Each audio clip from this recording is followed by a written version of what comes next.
Hello everyone, I am the storyteller and I am here to help you today. I know you use this video to fall asleep, so before that, like the video and subscribe to the channel. Also, where are you from and what time are you watching? Now get comfortable and relax.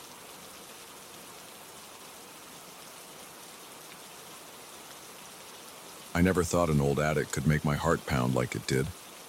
I figured I'd spend a week or two fixing this place, then get it ready for sale. That was the plan when I first stepped through the front door. I didn't expect to stand in total darkness every night, dripping sweat, shaking a flashlight at dusty boxes and hearing laughter that sounded like it came from nowhere. I arrived on a Sunday morning with my pickup filled with tools, paint cans, and a couple of folding tables. The drive was quiet, and the house sat at the end of a narrow street. Most of the neighbors were older folks who'd lived there for decades. I pulled up to the curb, turned off the engine, and stared at the house my grandmother had left me. She'd owned it for years, renting it out to different people, but now it sat vacant. I needed to fix it up and sell it. Simple enough. The exterior looked worn. The paint was peeling and the windows were caked with dirt. The porch steps groaned under my weight. I walked inside, flicked on the main light switch, and heard a faint buzz. The ceiling light in the living room came on, giving off a weak glow. Dust motes floated in the stale air. The place smelled like old carpet and leftover dampness. I set my keys on the small table in the hallway and immediately noticed the silence. No traffic sounds, no voices, nothing. That kind of quiet felt unnatural to me, but I brushed it off. It was a small neighborhood with older residents. Of course, it would be quiet. I spent the first few hours taking inventory of what needed work. The kitchen countertops were outdated, but sturdy. The plumbing in the main bathroom seemed fine. The living room walls had cracks in the drywall. The bedrooms upstairs had old carpet that I planned to rip out and replace with laminate. Then there was the attic. I knew I had to check the roof beams and insulation, see if there was any sign of leaks or rot. I pushed open the attic hatch, pulled down the folding ladder, and climbed up. It was hot up there. Dusty, too. A single bulb with a pull chain hung from the rafters. I switched it on and saw a cluster of boxes along the far wall. The roof's interior frame looked decent at first glance. There was some discoloration near one corner, but no obvious leaks. I remember the first time I heard that odd laughter. It was a quiet night, maybe around midnight. I was in the living room finishing a sandwich, the only noise coming from the old refrigerator humming in the kitchen. Then I heard this short burst of giggles. It was muffled, like it came from above. I stood still, holding my plate, and listened. It faded in seconds.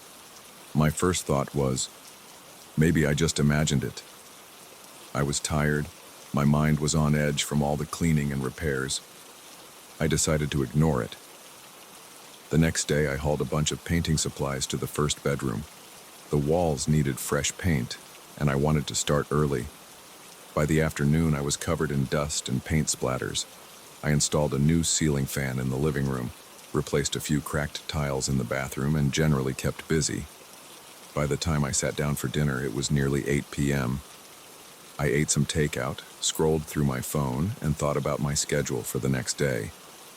Around 11 p.m., I decided to go up to the attic again and check the beams more carefully. I carried a flashlight and climbed the ladder, careful with each step. It was dark up there, even with the bulb on, because the light was weak and the corners remained in shadow. I started to shine the flashlight along the wooden supports. I tapped them to see if they sounded solid. Everything seemed normal, just dusty and old. Then I heard a soft giggle. It sounded like 2 or 3 distinct voices, but I couldn't see anyone around. My skin prickled. My chest tightened. I spun around with the flashlight, sweeping the beams and the floor. There were only cardboard boxes, some stacked, some tipped over.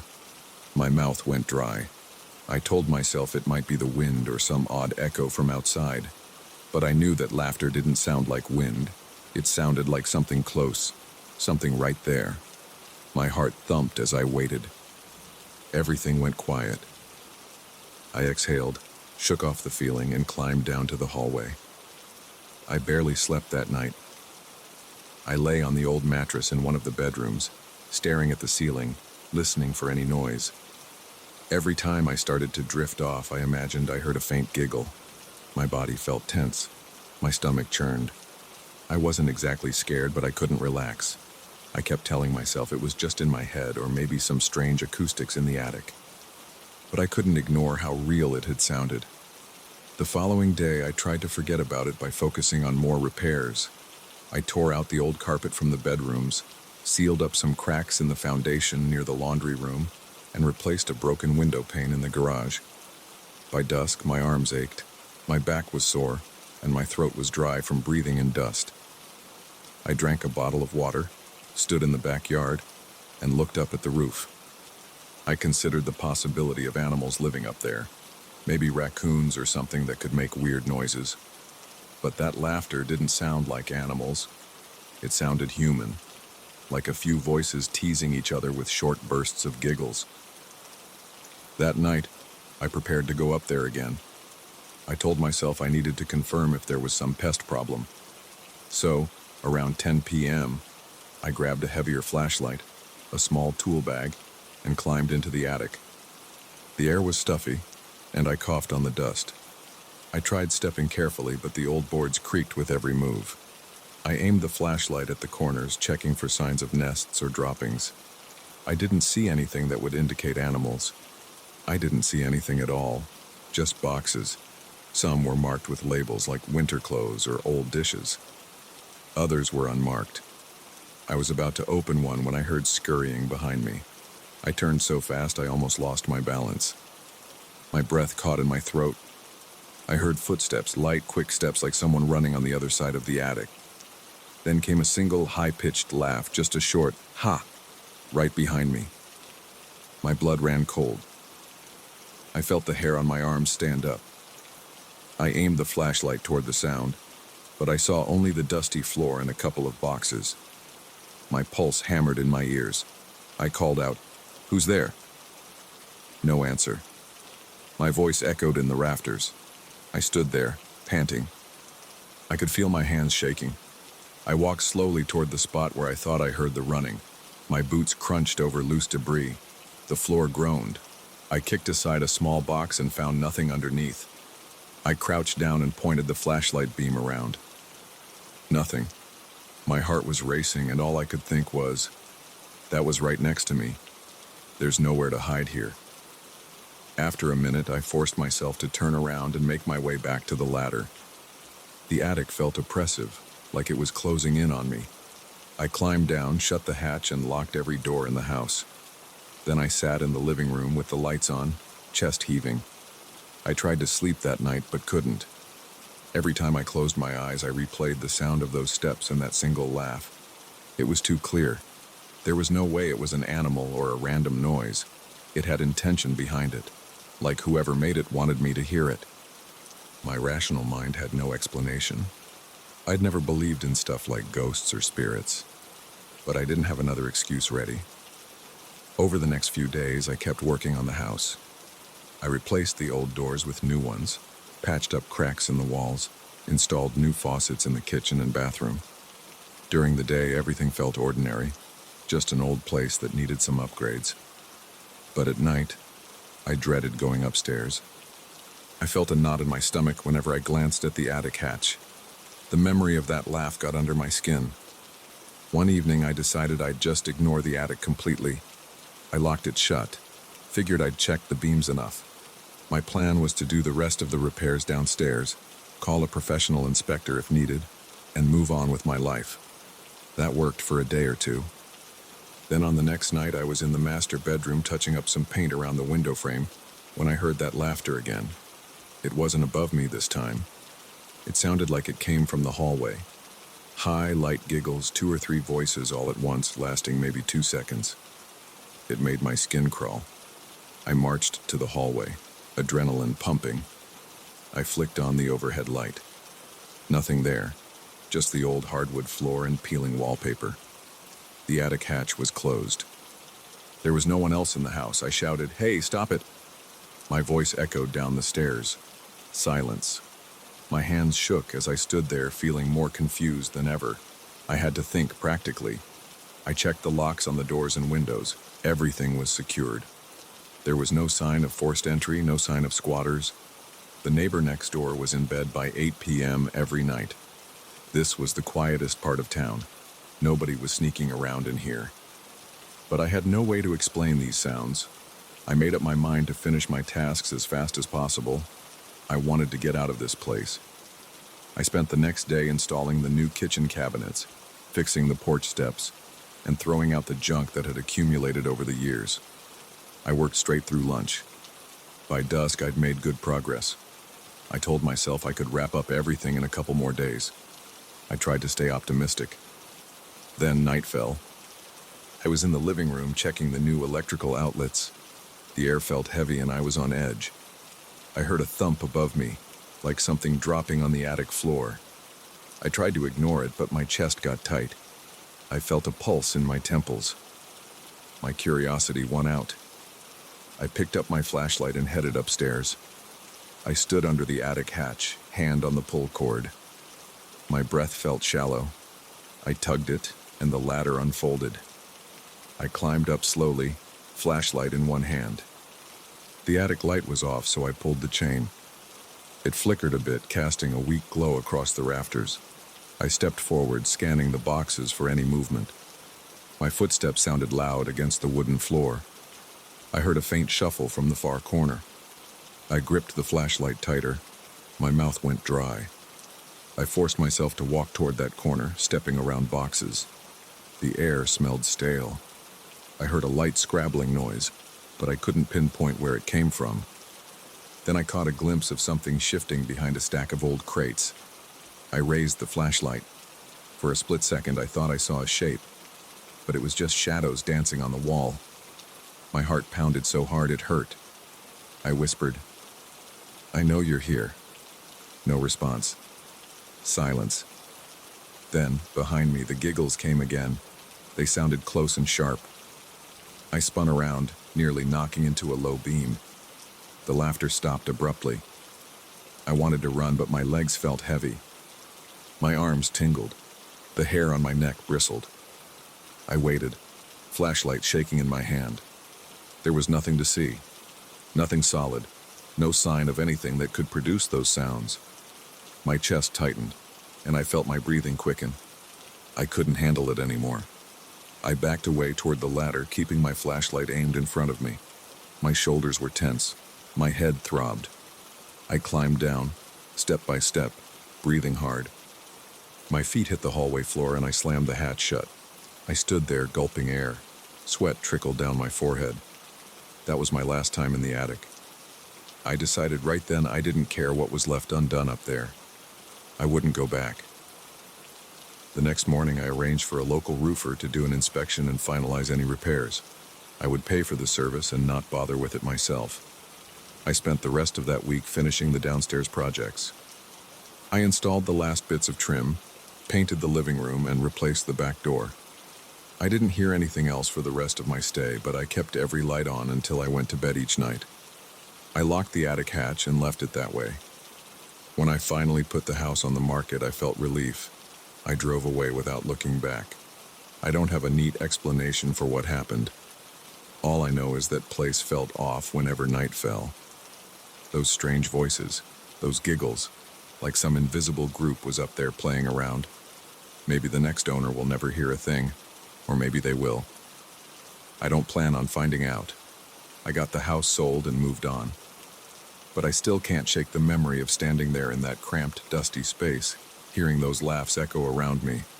It wasn't the wind. It wasn't my imagination. It was something else. And I hope I never hear that kind of laughter again.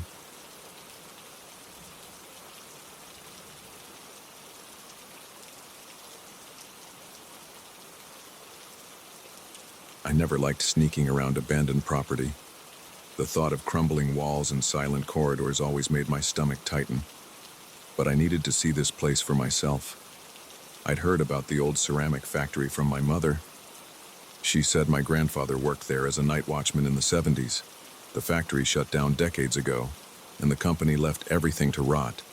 People warned me not to go inside. They said the structure was unsafe, that it attracted trouble, that there was no good reason to wander through broken machinery. I didn't care. I wanted to find something that belonged to my grandfather. I wanted to see where he spent his nights.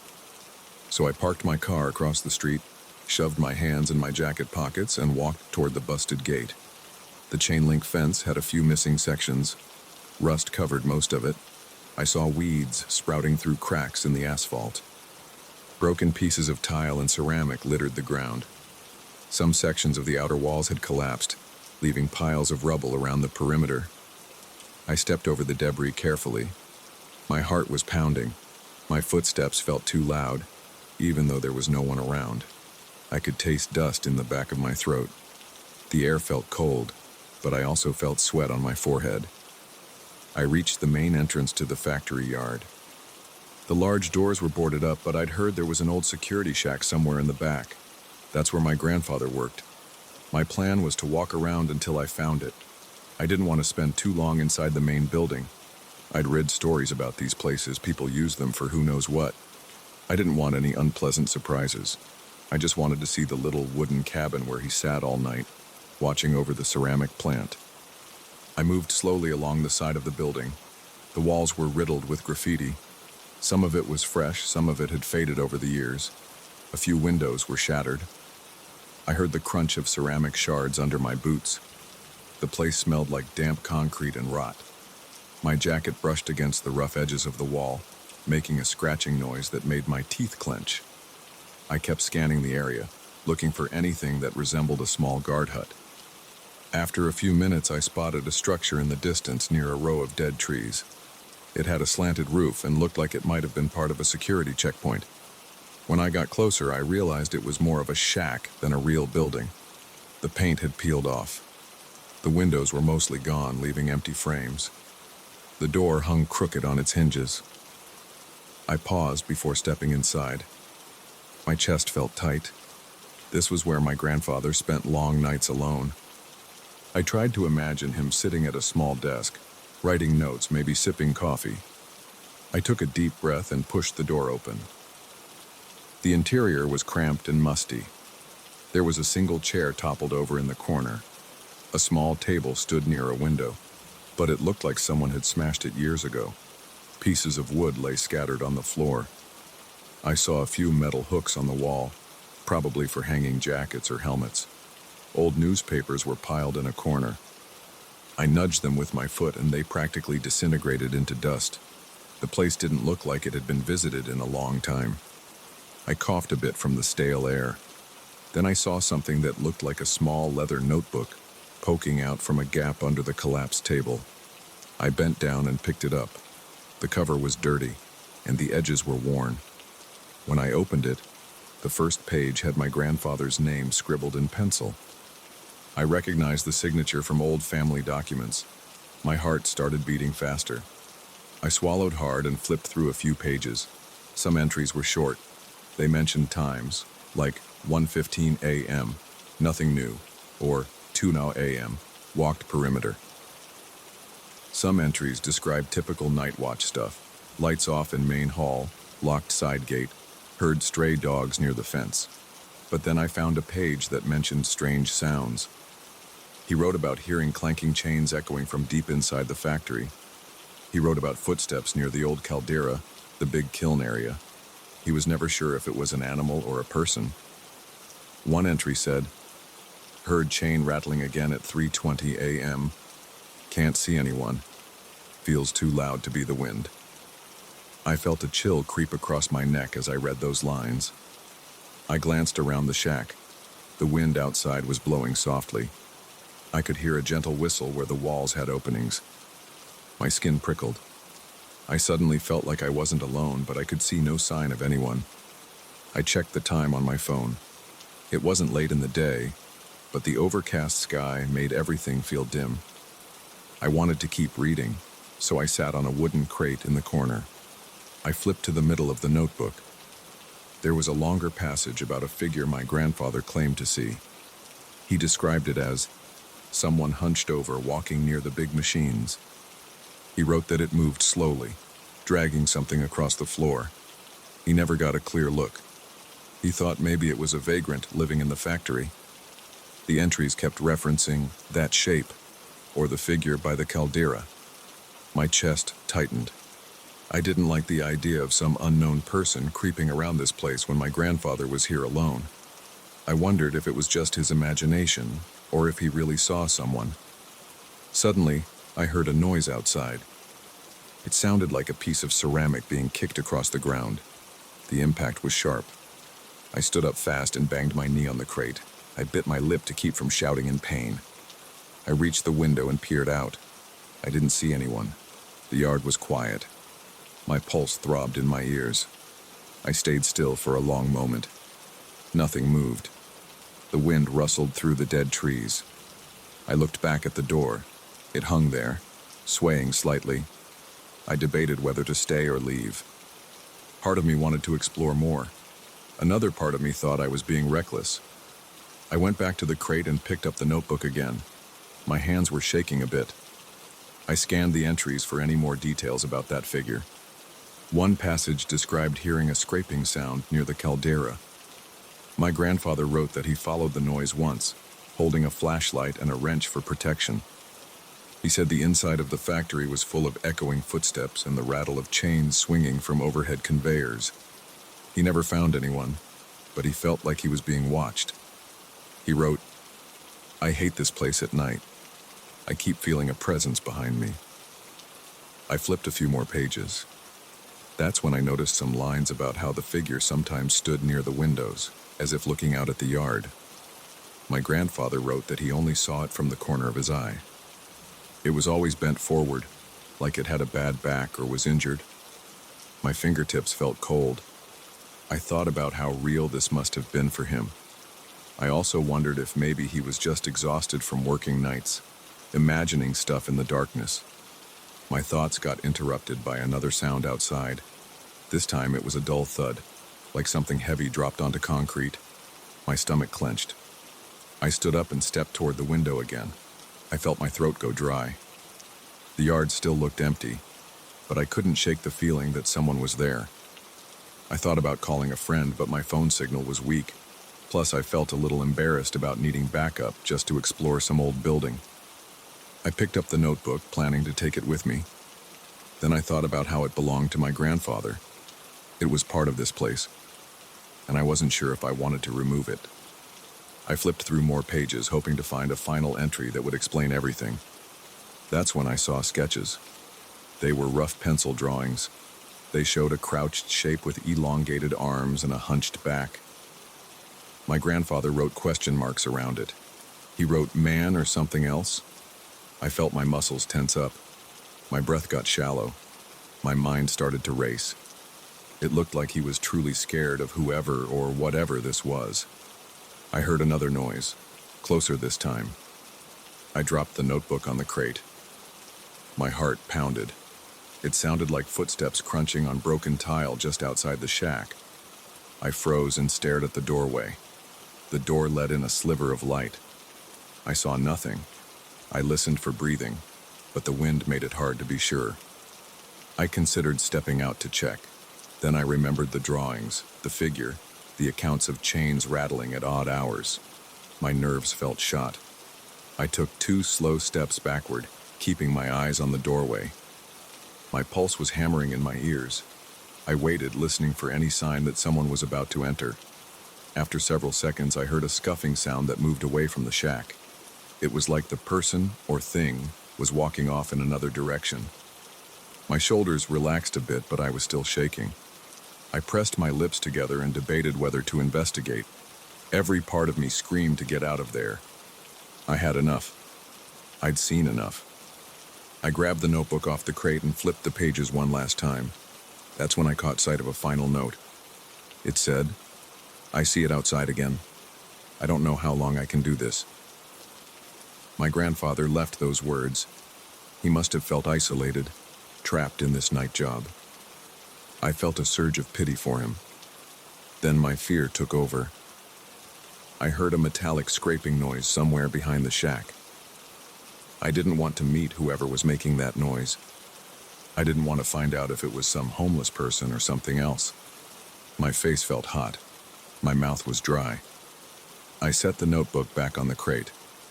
I figured I could always come back for it if I really needed it. A part of me felt guilty for leaving it, but my instincts told me to leave everything as it was. I moved toward the doorway.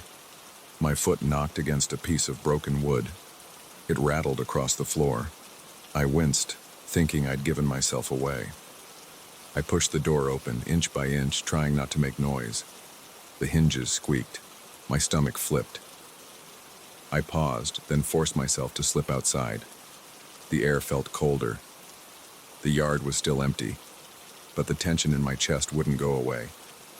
I started walking toward the fence, staying low, watching every corner of the yard. I kept expecting a hunched figure to appear behind a pile of rubble or around the corner of the main factory. My boots crunched on shattered ceramic. Each step sounded too loud.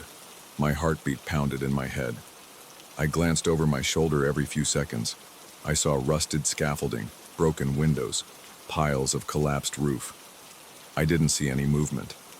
The place was silent except for the wind. I tried to keep my breathing even, but I could feel my lungs tightening. I remembered the notebook's words about footsteps in the caldera, about chains rattling. I pictured my grandfather standing in that little shack, hearing the same sounds, feeling the same tension. It took me a few minutes to reach the fence. I found the gap I'd come through. I ducked under a twisted section of chain link and stepped back onto the street. My car was still there, a short distance away. I felt relief wash over me. I looked around one last time. The factory loomed in the background, silent and abandoned. I still felt like something was watching me from the darkness inside. My hands were trembling as I reached for my car keys. I climbed into the driver's seat and locked the doors. My breath came in short bursts. I told myself I was just spooked by old stories and weird noises, but I couldn't shake the feeling that my grandfather's notes were real. He heard chains. He saw a bent figure. He was convinced something was out there at night. I didn't want to think about it anymore. I started the engine and drove away, glancing in the rearview mirror until the factory disappeared from sight. When I got home, I realized I hadn't taken a single picture. I also remembered I left the notebook on that crate. I felt a stab of regret, but I also felt relief. That place belonged to the past, along with everything my grandfather experienced. I sat on my couch for a long time, staring at the wall, hearing the phantom sound of crunching ceramic and scraping metal in my head. I decided I wasn't going back for the notebook. Some things can stay where they are. I had seen enough, and I sure as hell wasn't planning to return to that broken-down factory by myself again.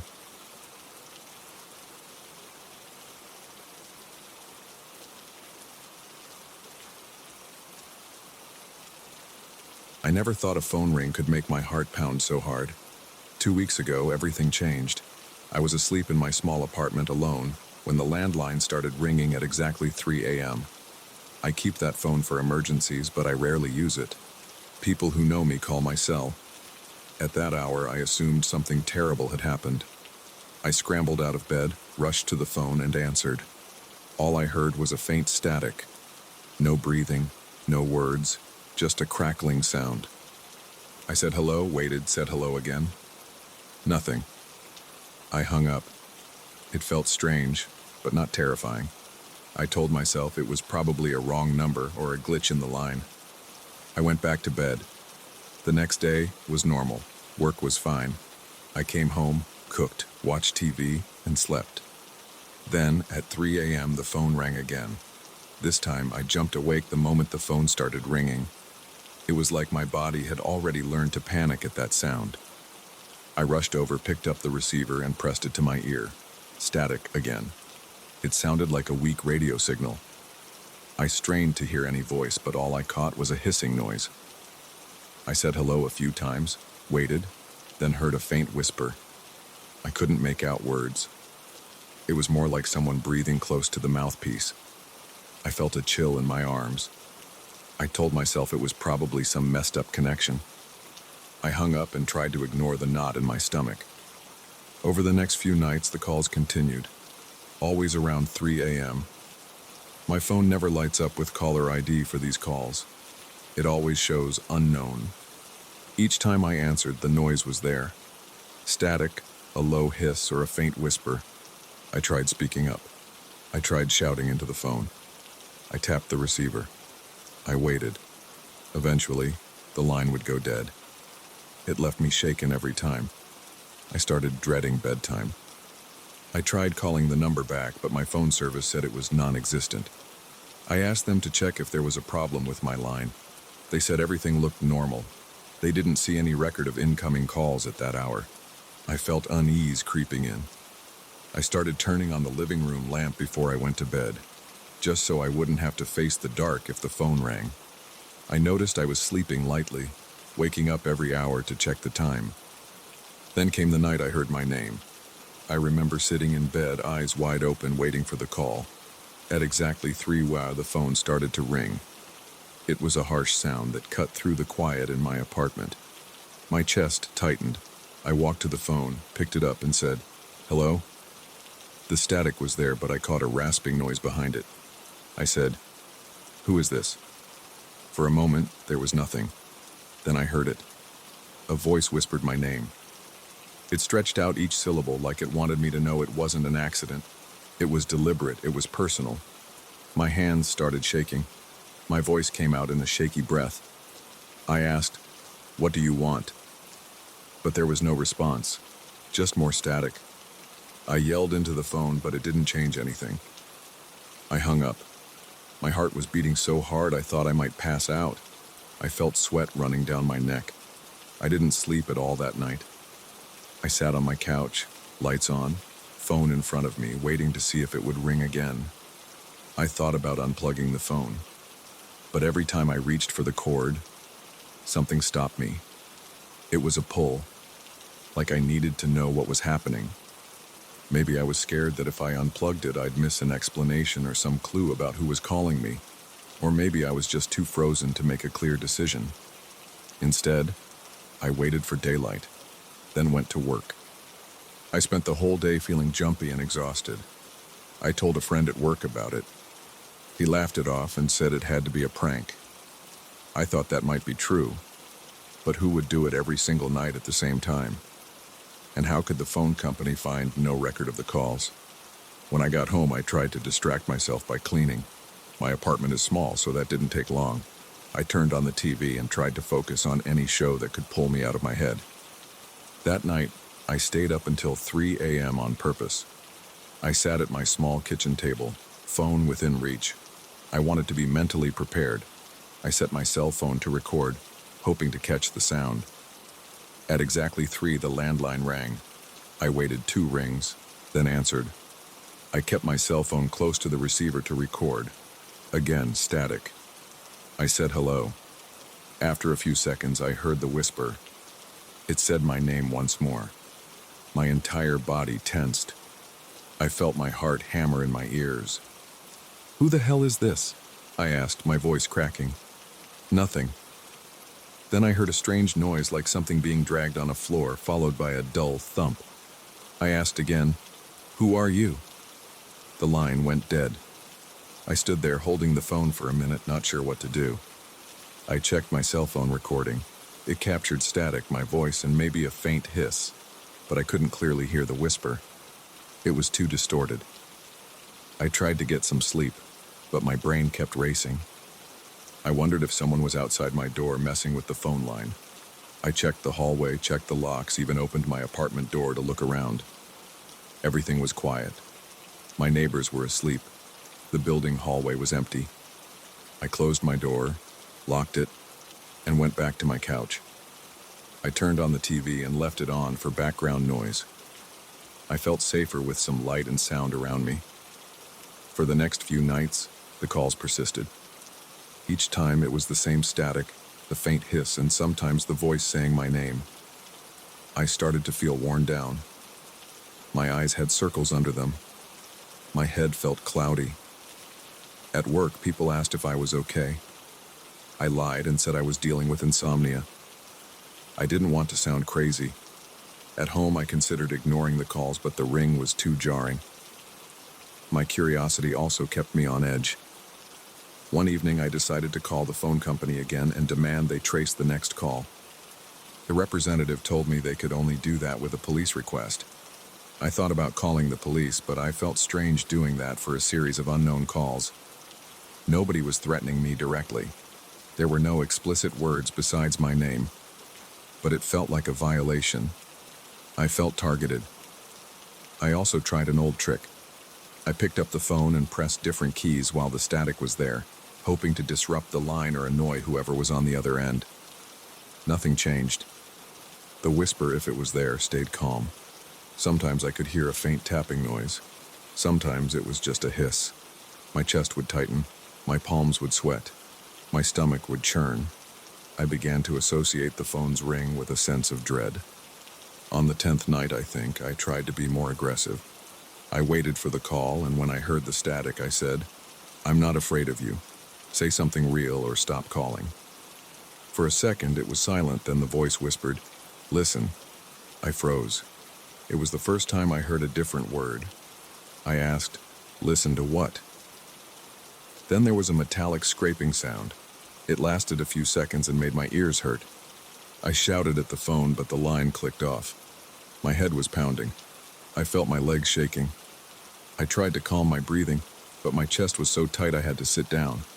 I stayed on the floor, heart racing, mind blank. The next day I skipped work. I was too tired and unsettled. I tried to sleep in the morning when the sun was out. My phone stayed silent during the day. That's the pattern. It never rings at any time except 3 a.m. I woke up around noon feeling groggy and tense. I decided to investigate. I went down to the building's front desk and asked if any maintenance had been in the phone room. They said no. I asked if there were any electrical issues. They said everything was fine. I had nowhere else to look. I sat in the lobby for a while just to avoid going back to my apartment. That night the phone rang again at 3. This time I picked up immediately. Static. I tried to stay calm and asked, "What do you want from me?" I waited. The static grew louder, then I heard what sounded like faint breathing. My name came through again, drawn out and slow. I felt my pulse in my neck. My mouth went dry. I asked, "Why are you doing this?" More static, then a soft clicking noise. I waited. A few seconds passed. Nothing else came through, so I hung up. I started to think I might be losing it. I tested my phone with a friend by having him call at various times. The phone worked fine. Caller ID displayed normally for his calls. No problems at all.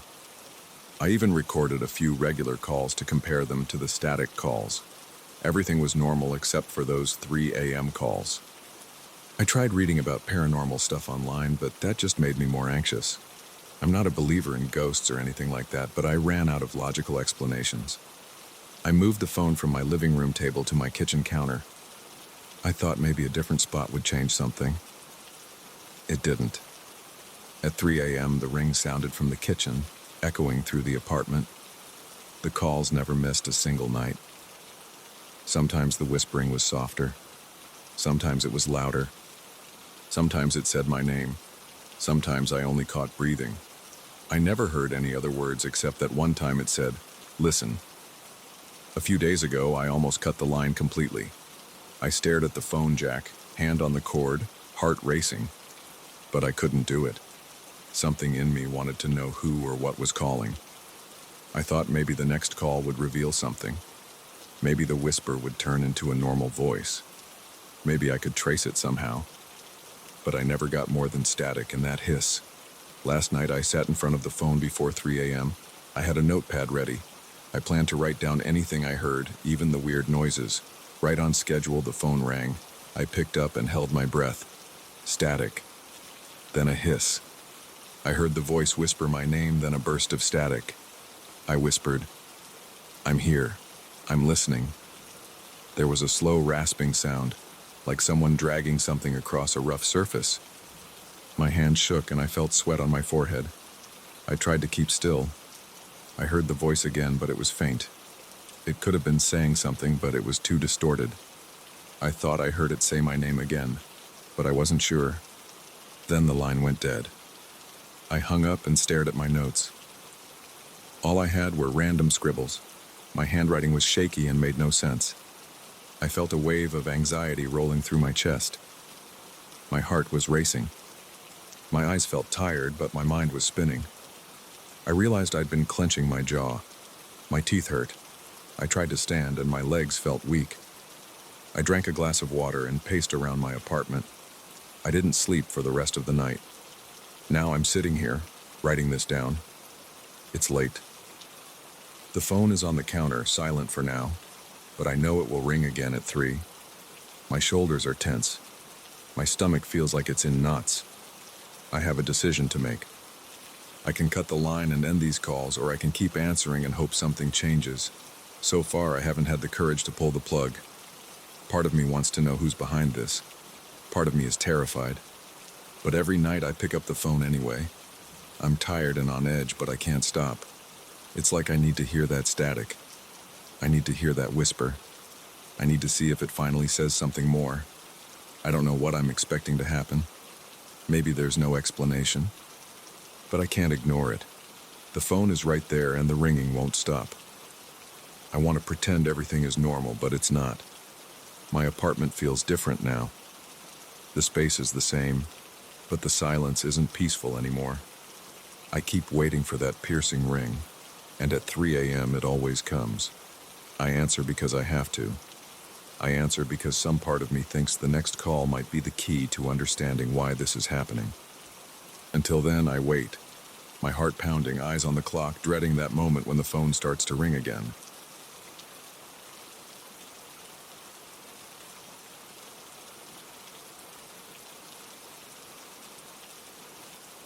I wasn't ready for the banging overhead. My first night in this new apartment, I felt exhausted from carrying boxes up the stairs. It's a small building with only 3 floors, and I'm on the top one. There's no elevator, so I hauled everything myself. By the time I finished, it was around 11 at night. That's when I heard it. Heavy, deliberate footsteps above me. It sounded like someone pacing back and forth, occasionally dragging something across the floor. The noise sent a jolt through my body. I remember standing in the middle of my living room, sweating from the move, trying to catch my breath, and then hearing this thud, thud, thud right above my head. The building manager, Mr. Silva, told me nobody had access to the roof. There's a locked door leading to the maintenance area, which also serves as the top floor's utility space. He told me not to worry about it because there was nothing up there except old pipes and wiring. He made it sound impossible for anyone to be there at night, but every evening around the same time I heard it. The pacing started slowly, built up for about 10 or 15 minutes, and then stopped. Sometimes there was a loud scraping sound, like a chair or a large object being dragged. It made the ceiling vibrate. My stomach would knot up each time it happened. I'd stare up, waiting for it to end, thinking maybe it was an illusion or that my neighbor downstairs was making noise that somehow echoed up. But that explanation never made sense because the footsteps sounded way too close, right above me, not below. After a few days of this, I decided to talk to Mr. Silva again. I approached him while he was unlocking the main door one morning. I tried to keep my voice calm and said, "I'm hearing footsteps at night, around 11. Are you sure no one goes up to the roof?" He looked at me with a tired expression. He said, "Yes, I'm sure. The door's locked, and I'm the only one with a key. I haven't opened it in months. Maybe sounds carry through the pipes. These old buildings can be weird." I felt a prickle on the back of my neck when he said that. I had no reason to doubt him, but I also couldn't ignore what I heard. I thanked him, walked away, and thought about the possibility of the building's pipes making those sounds. It seemed unlikely, but I tried to convince myself that might be the case. That night, I sat in my living room with the TV muted around 10:30. I wanted to be ready to listen carefully. The building was quiet. My neighbor below me was a single guy named Paulo. I had met him once in the hallway. He seemed nice, but kept to himself. He mentioned that the walls were thin and to let him know if I heard anything weird. I thought about going down and asking him if he'd been hearing the same footsteps, but I decided to wait. I wanted to confirm I wasn't imagining things. At exactly 11, I heard it again. The first footstep was soft, then the next one was heavier. My heart started racing. I turned off the lights. I wanted to stand perfectly still and track the direction of the noise. It was moving in a line above my bedroom, then turning around near what I assumed was the far corner of the roof. Then it came back. It was like someone pacing in a cramped area. Occasionally, I heard a scraping noise. It reminded me of a piece of furniture or a big box being dragged across concrete. I stood there, eyes fixed on the ceiling. My breath got shallow. The footsteps went on for almost 10 minutes. Then it stopped. My heart pounded in my ears. I sat down on my couch. Sweat trickled down my forehead. Even though the room was cool, I felt hot, like I'd just run up the stairs again. I told myself, I need to figure this out. I couldn't sleep much that night. Every time I drifted off, I imagined someone walking just a few feet above my head. The next day, I cornered Paolo in the hallway. He was taking out some trash. I asked him, "Hey, do you ever hear footsteps at night?" Paolo looked puzzled. He said, "You mean from the roof?" "No, I never hear anything. Sometimes I hear you moving around upstairs, but that's it." I explained that I'd been hearing something coming from above my bedroom. He shrugged and said, "I don't hear it down here. Maybe it's just the old pipes." I couldn't tell if he was being honest or just didn't want to get involved. His expression seemed sincere, though. I felt more unsettled. If it was loud enough to rattle my ceiling, why wouldn't he hear something? For the rest of the week, the pattern continued. The footsteps started around 11, lasted several minutes, then stopped. Sometimes I tried to ignore it by playing loud music or watching TV. But whenever I turned off the noise, I could still hear them. My chest would tighten. I'd swallow hard, trying not to let it affect me. By Friday, I couldn't take it anymore. I decided to see the access door myself.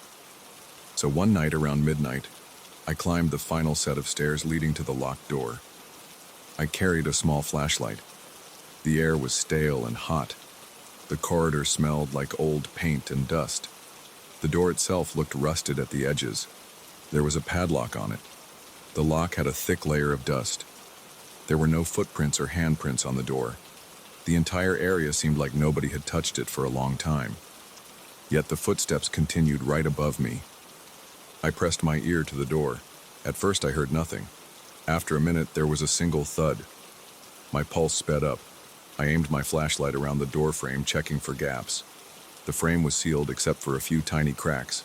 I tried to look through one crack. I couldn't see anything except darkness. Then I heard another footstep. It was heavier. It sounded maybe a few feet away from where I stood, on the other side of the door. I felt a surge of fear in my chest. My hand shook a bit, and the flashlight wobbled against the door.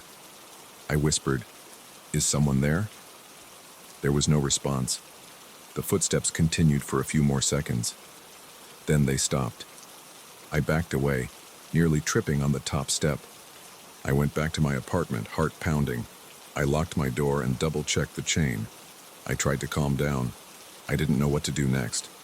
If Mr. Silva said it's locked and he hasn't been up there, who else has a key? Could someone have a copy? I couldn't imagine why anyone would sneak onto a roof late at night to pace around. It didn't make sense. But the sound was real.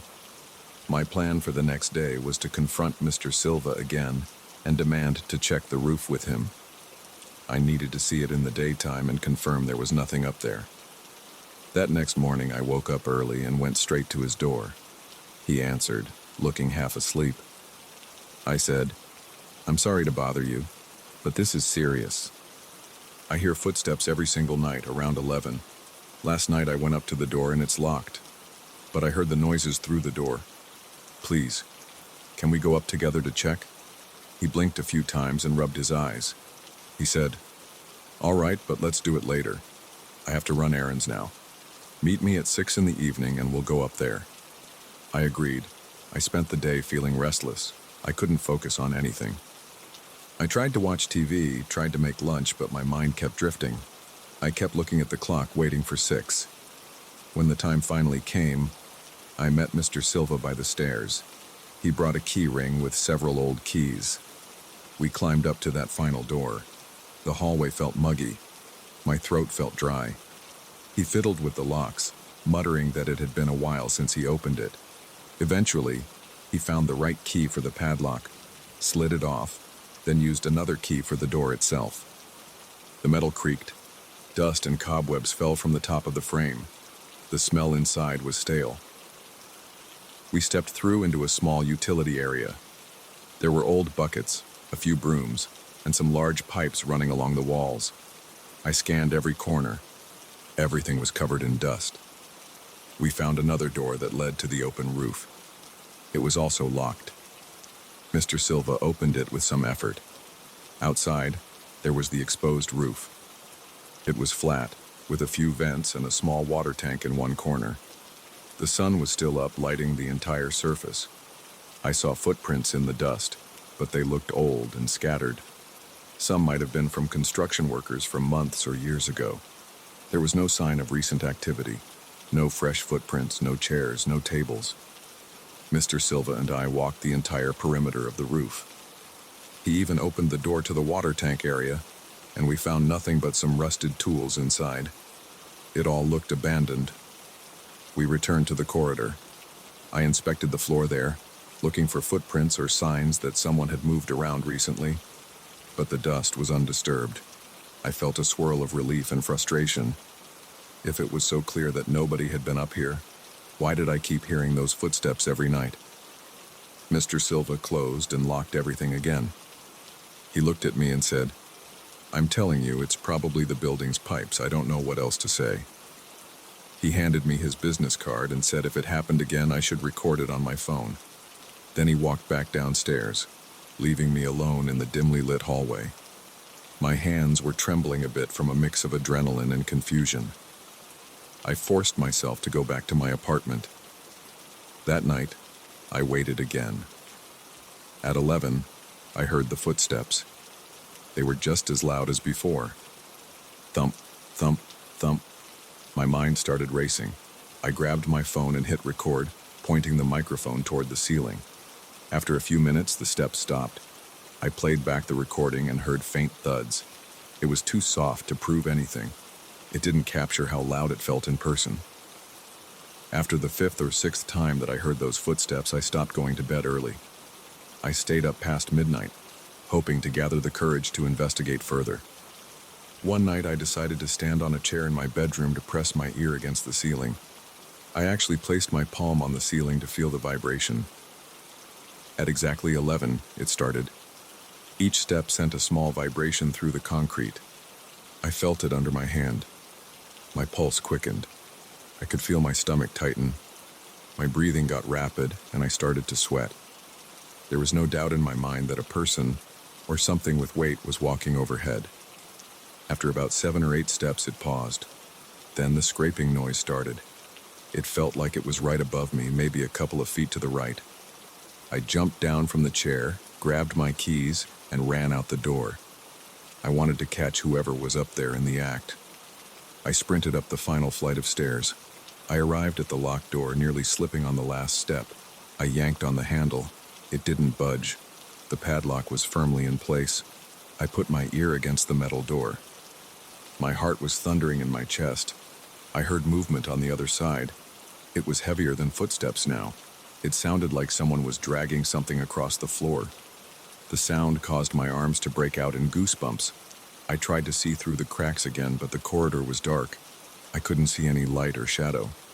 My mind raced with questions. Who had locked themselves in there? Why would they do this every night at the same time? I tried to knock on the door.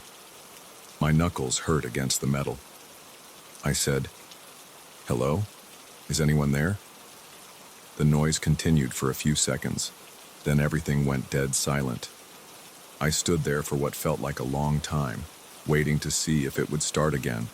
It didn't. I walked back to my apartment feeling a mix of anger and fear. I locked my door and leaned against it, trying to process what just happened. My heart was still pounding. My muscles felt tense, like I was ready to either fight or run away. I wanted to call the police, but what would I say? I'm hearing footsteps on a locked roof. They'd probably laugh at me. Also, I had no sign of a crime. There was just noise. I paced around my living room, checking the ceiling, half expecting it to collapse. Around midnight, I tried to sleep, but I kept hearing the echo of those footsteps in my head. The next morning, I told Mr. Silva about the new recording attempt and the fresh incident. He said, "If you're that sure someone's sneaking up there, maybe we should change the locks. I can do that tomorrow." I nodded and waited. The next day, he swapped out the padlock with a brand new one. He let me watch him open it, remove it, and put the new one in place. The old corridor door lock stayed the same, but the padlock was fresh. That night, at 11, I braced myself. The footsteps returned, just as loud, same pattern, same scraping. I stayed in bed this time, paralyzed by confusion and frustration. There was a new lock, it made no difference. Now I lie here each night, listening to those footsteps. They always start around the same time, as if by a schedule. They pace, they drag something, they vanish. I've tried everything except breaking down the door, but that wouldn't be my right, and I don't want to deal with the consequences of damaging the building's property. I still talk to Mr. Silva often. He's out of answers. He thinks I'm either overreacting or there's some weird building quirk, yet he doesn't doubt I'm hearing something. He just can't explain it. I live with this tension every day. Sometimes, if I come home late, I wonder if I'll bump into whoever's responsible on the stairs. But I never see anyone suspicious. There are only two of us living in this building, Paolo and me. Paolo works long hours. He denies going anywhere near the roof. Mr. Silva lives off-site. I checked the building records and there's no sign of a third tenant. The footsteps remain a mystery. Every time I close my eyes at night, I know they'll start soon. And every time I hear them, my body tenses up. My mind races with questions. I get up, stand under the ceiling, and feel my breath shake. The noise continues, slowly pacing back and forth. Then it stops, leaving me in the quiet dark. No explanations, no answers, just that locked door and the echo of steps above my head.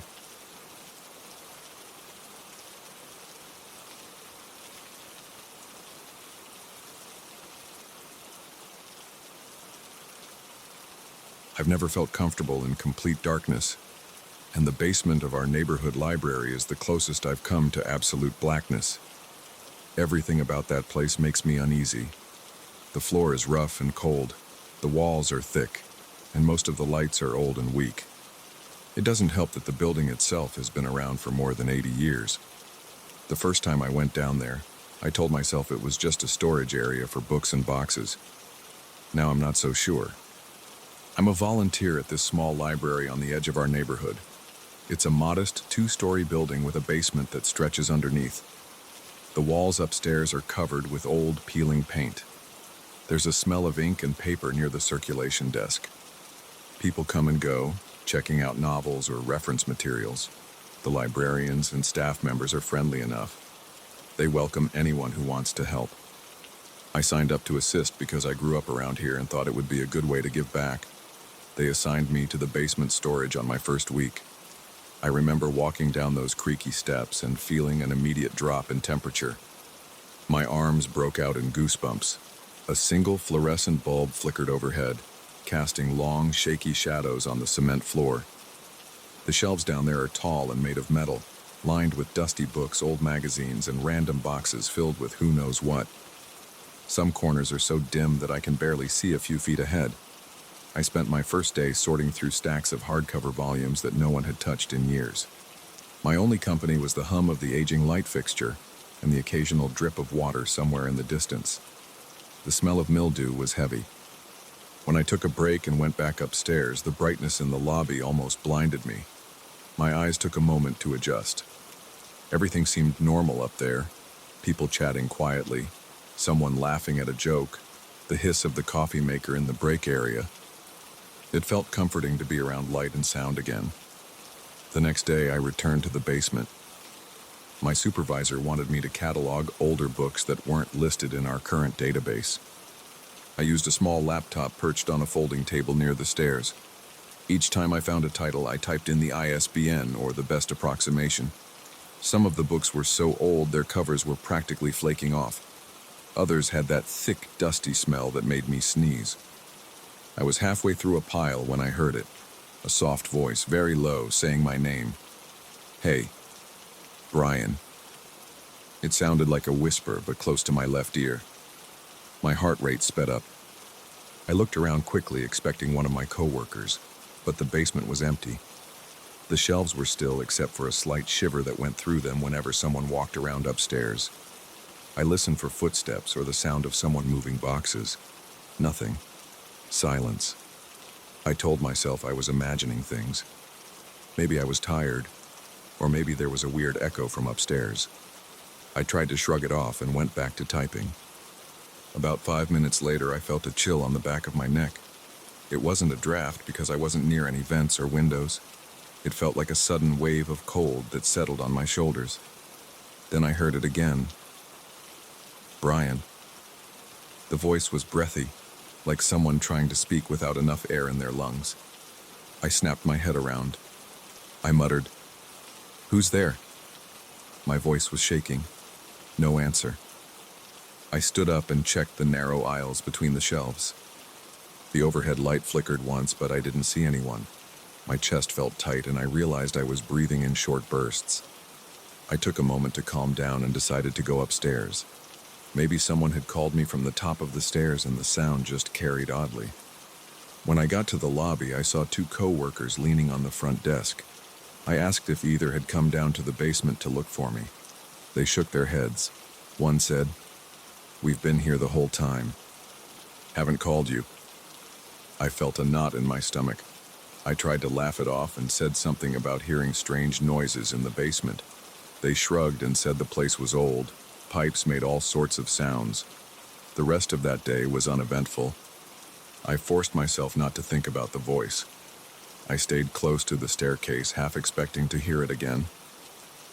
When my shift ended, I left in a hurry and went home. I had trouble sleeping that night. I kept replaying that whisper in my head. It sounded so close, like someone standing right beside me. The next morning, I volunteered again, and of course they wanted me in the basement. I put on a brave face and tried to focus on the work. The basement door creaked when I opened it, and the musty smell hit me right away. I flipped the light switch, hoping the fluorescent would stay on without flickering. It lit up, dull and pale, but at least it didn't blink. I made my way down, coffee in one hand, a new box of labels in the other. For the first hour, nothing happened. I moved around old boxes, checked off book titles, wiped dust off covers, and kept an eye on the overhead light. The tension in my shoulders started to ease. I was thinking maybe the voice was just a one-time fluke. But then I heard metal creaking. The shelves sometimes shift when someone walks on the floor above, but I didn't see or hear anyone upstairs. I paused and listened. The basement was quiet except for that slight groan of metal. I could hear my own heartbeat. I clenched my jaw. The hair on my arms rose. Then I heard the voice again, whispering my name. This time it sounded more urgent. "Brian. Brian."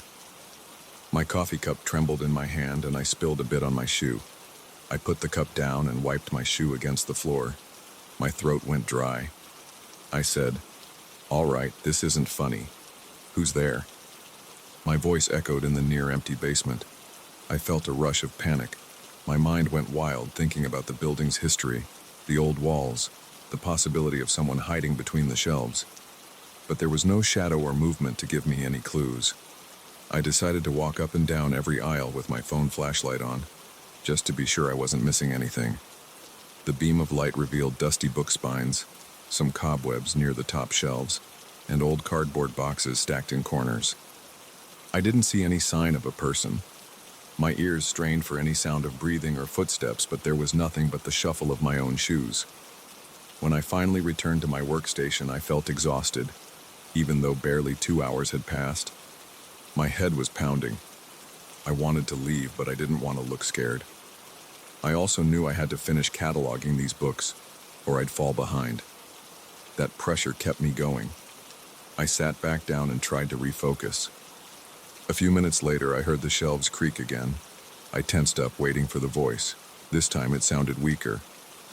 "Brian, come. Here." My chest tightened. I tried to stand, but my knees felt shaky. I forced myself to move. I walked slowly in the direction I thought the sound had come from. It seemed to come from the far corner of the basement, near the older periodicals. That corner has a single overhead light that buzzes loudly. It creates a faint circle of brightness on the floor, but most of the surrounding area is dim. I stepped into that corner. The smell of moldy paper was stronger there. My eyes watered. I looked around at the metal racks, the dusty shelves, some old filing cabinets, and a few broken chairs stacked against the wall. The voice didn't speak again. I waited, feeling my heart pound. My palms were sweaty. I finally let out a breath I'd been holding and headed back to my table.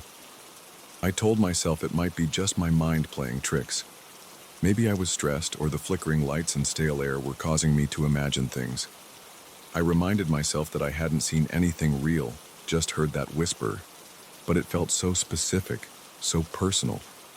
Whoever or whatever was calling my name seemed to know exactly where I was and how to unsettle me. I kept hearing soft noises throughout the rest of the afternoon. Sometimes it sounded like a distant whisper I couldn't make out. Other times it was the creak of the shelves or a faint tapping on the cement floor. When my shift was done, I shut off the basement light and practically ran up the stairs, 2 steps at a time. In the lobby, I saw the librarian, Deborah, and another volunteer leaning on the desk. They asked if I was okay. I must have looked pale. I told them I was fine, just a little claustrophobic down there. I tried to shake it off and headed out. My heart was still racing when I got home. Over the next few weeks, I tried different things to feel safer. I brought a small flashlight with extra batteries. I wore earphones sometimes, listening to music or podcasts, hoping to drown out any strange sounds. I also tried to leave the basement door open for more light, but that just brought echoes from upstairs that confused me. Every once in a while, I would hear the voice again. It was always the same breathy tone, calling my name or mumbling something I couldn't understand. I started asking my coworkers if they had experienced anything odd. Most just gave me puzzled looks. One said the basement was creepy, and that she sometimes felt someone watching her, but she had never heard a voice. Another coworker told me the building was old. The pipes and metal racks made random noises, and that if I stayed in the basement too long, my imagination would go wild. I nodded along, but inside I felt a growing sense of dread.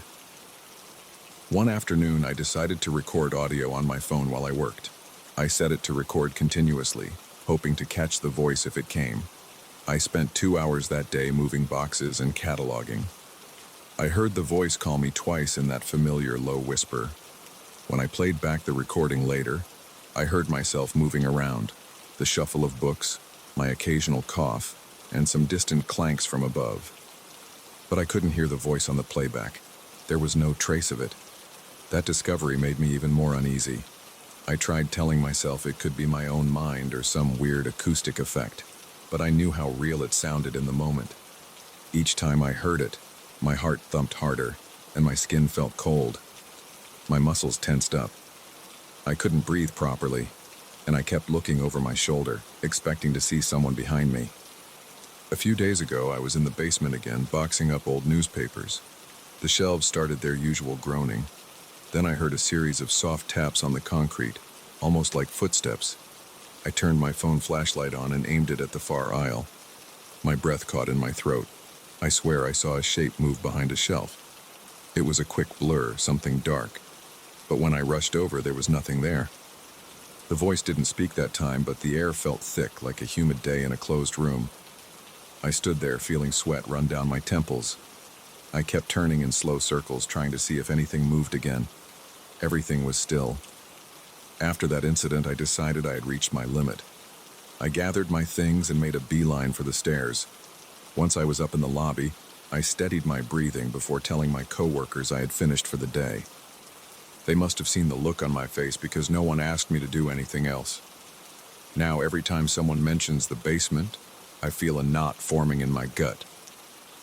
If they need me to run down for a quick box or to look for an old volume, I pretend to check my phone or find some excuse to stay upstairs. I don't want to admit that the place frightens me, but it's obvious I don't like going down there alone. I've heard that voice too many times. I don't understand it, and I'm not sure I want to.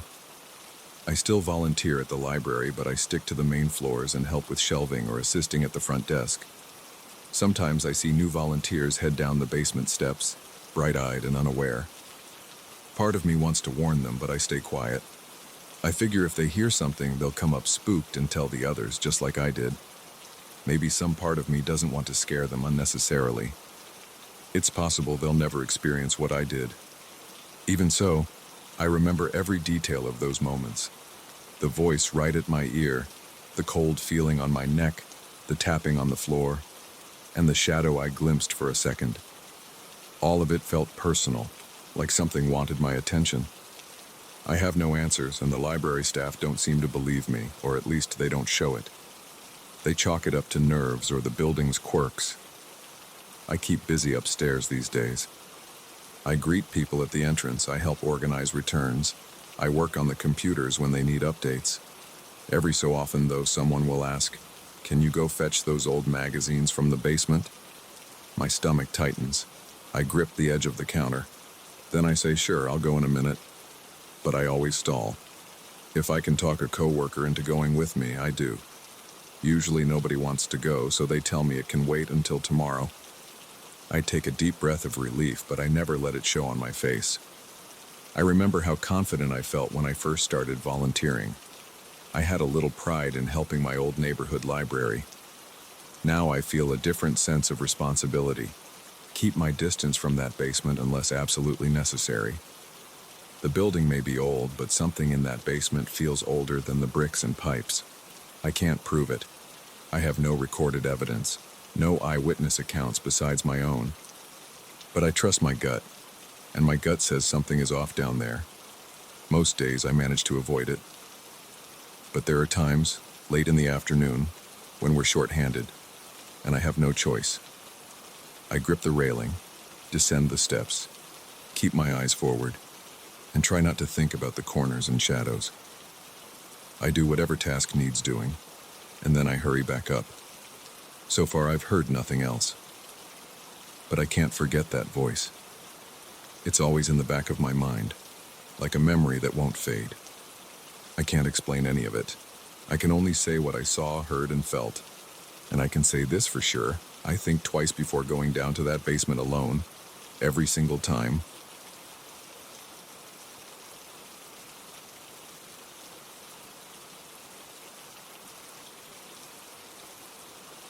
I still remember that night because it made my heart pound in a way I hadn't felt before. It was around 2 a.m. on a Tuesday. The building was completely silent.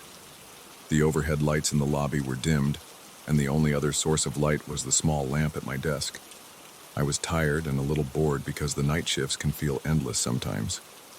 I was hoping for an uneventful few hours until sunrise. I work as a security guard for a commercial building downtown. The building has 8 floors. There's a large lobby with a marble floor, and there's a set of elevators in the center. During the day, people fill the place: office workers, delivery people, and sometimes cleaning staff. By midnight, almost everyone is gone. Sometimes the cleaning crew stays until 1 a.m., but that evening they had already finished.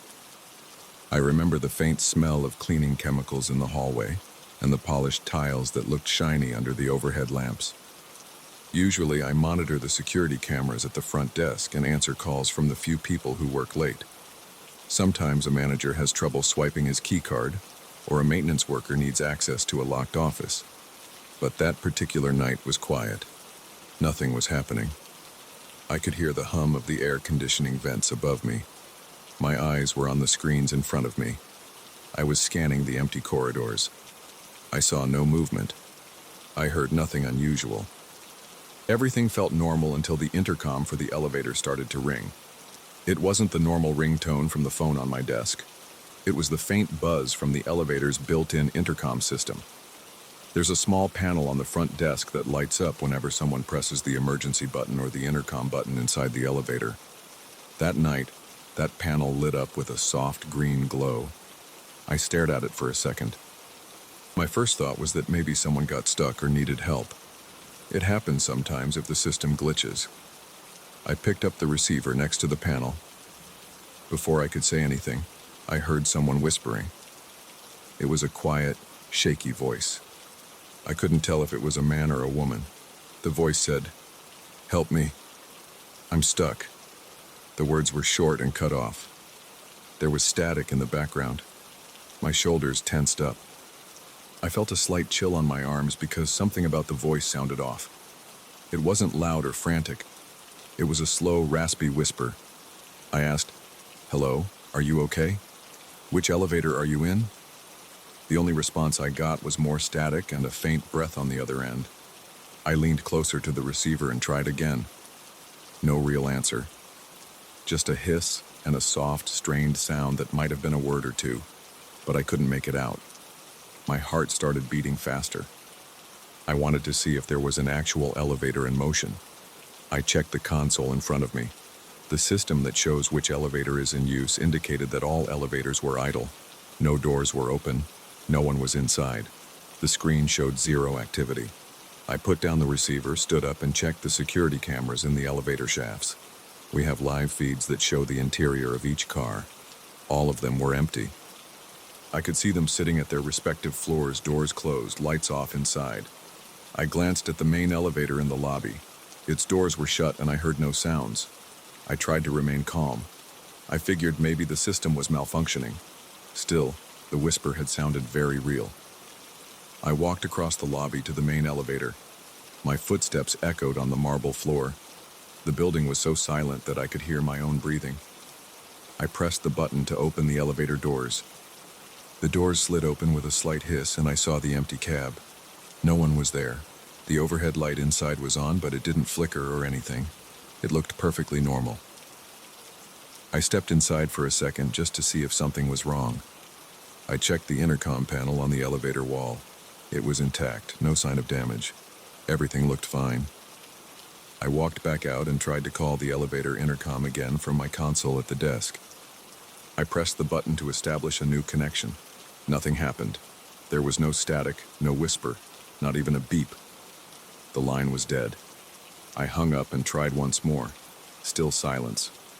I stood there with the receiver in my hand. My throat felt dry. I swallowed hard and glanced around. The lobby looked the same as always, but I felt uneasy. I felt a pressure in my chest. My instincts told me something was off. I tried to push it aside. I thought maybe my mind was playing tricks on me because of how tired I was. I went back to my seat and tried to focus on the camera feeds again. I looked at all the corridors. They were empty. I looked at the building's side entrance. Locked and still. I looked at the back hallway. Quiet. I looked at the parking garage camera. No movement. Everything seemed normal except for the buzzing feeling in my head that told me the elevator whisper was real. I tried to calm down by getting a drink of water from the small cooler near the desk. The water tasted lukewarm. I leaned against the desk and tried to steady my breathing. I told myself there must have been some glitch or cross-connection from another building or another line. But deep down, I didn't believe it was just a glitch. After a few minutes, I heard the buzz from the elevator panel again. This time it was softer. The green light blinked on the console. It felt like a slow pulse. I picked up the receiver, but I didn't say anything right away. I just listened. The whisper came through again. It said something like, "I can't get out." It sounded like the same voice, but a bit clearer. The static was there, but not as strong as before. I tried to speak, but my words came out shaky. "Hello? Where are you?" I asked. I heard only a faint exhale, like someone breathing out in frustration or fear. I took a deep breath and said, "I'm trying to help. Tell me which floor you're between." More static. Then the connection dropped. I leaned forward, pressing my forehead against my hand. I couldn't ignore it anymore. I checked the elevator statuses again. All were stationary. None registered any weight inside. I knew what that meant. According to the control system, no one was in any of the elevators. I decided to do a physical check of each elevator. I grabbed my flashlight and headed to the first floor elevator bank. The overhead lights in that corridor were dimmer at night. The hallway felt cold. I pushed the button for the second elevator. Its doors opened slowly. I shone my flashlight inside, even though the interior light was on. Nothing was inside. I checked the emergency hatch on the ceiling. It was closed and locked. I pressed the test button for the intercom. It beeped normally. Then I went to the next elevator, did the same routine. It was empty. I repeated this for all 3 elevators in the main lobby bank. No sign of anyone. The building also has a service elevator in a separate corridor. I walked there.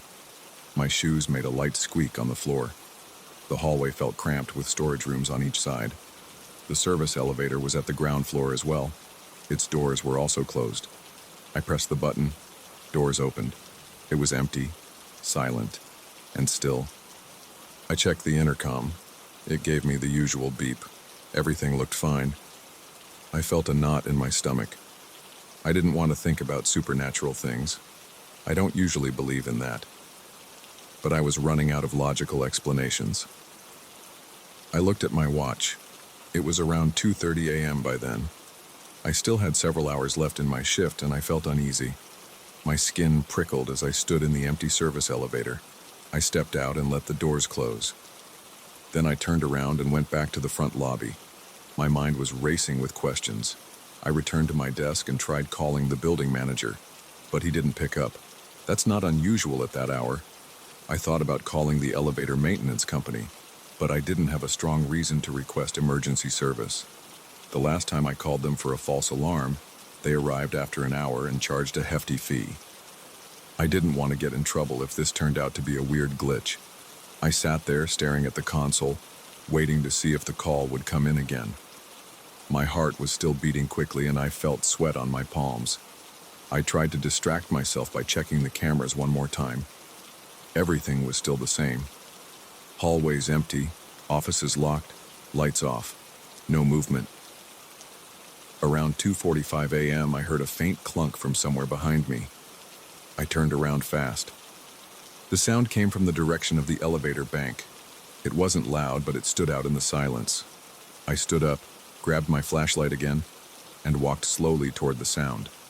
My steps sounded heavy. My chest felt tight. I reached the elevator area and waited. I didn't hear anything else at first. Then the overhead lights flickered. That made me flinch. They went right back to normal, but my heart skipped a beat. I approached the main elevator and pressed the button to open the doors again. Nothing happened. I pressed it again and waited. After a few seconds, the door slid open. It was empty, same as before. The floor was spotless, no footprints or anything. I stepped in and looked at the control panel. All floors were lit in the standard way. I tapped the intercom button inside the cab, thinking maybe I could recreate the connection. I heard a faint crackle, but no whisper. After a moment, it went dead again. I stepped back out and let the doors close. My skin felt cold. The hair on my arms was standing up. I kept looking around the lobby to see if maybe someone was messing with me. But I saw no one. The cameras would have shown if someone snuck in. There was nobody there. I decided to walk the floors. Sometimes I do a patrol to make sure everything is fine. I took the stairs to the second floor. Each floor has lights set to motion sensors, so they turn on when I walk by. The second floor corridor lit up as I opened the stairwell door. It felt empty.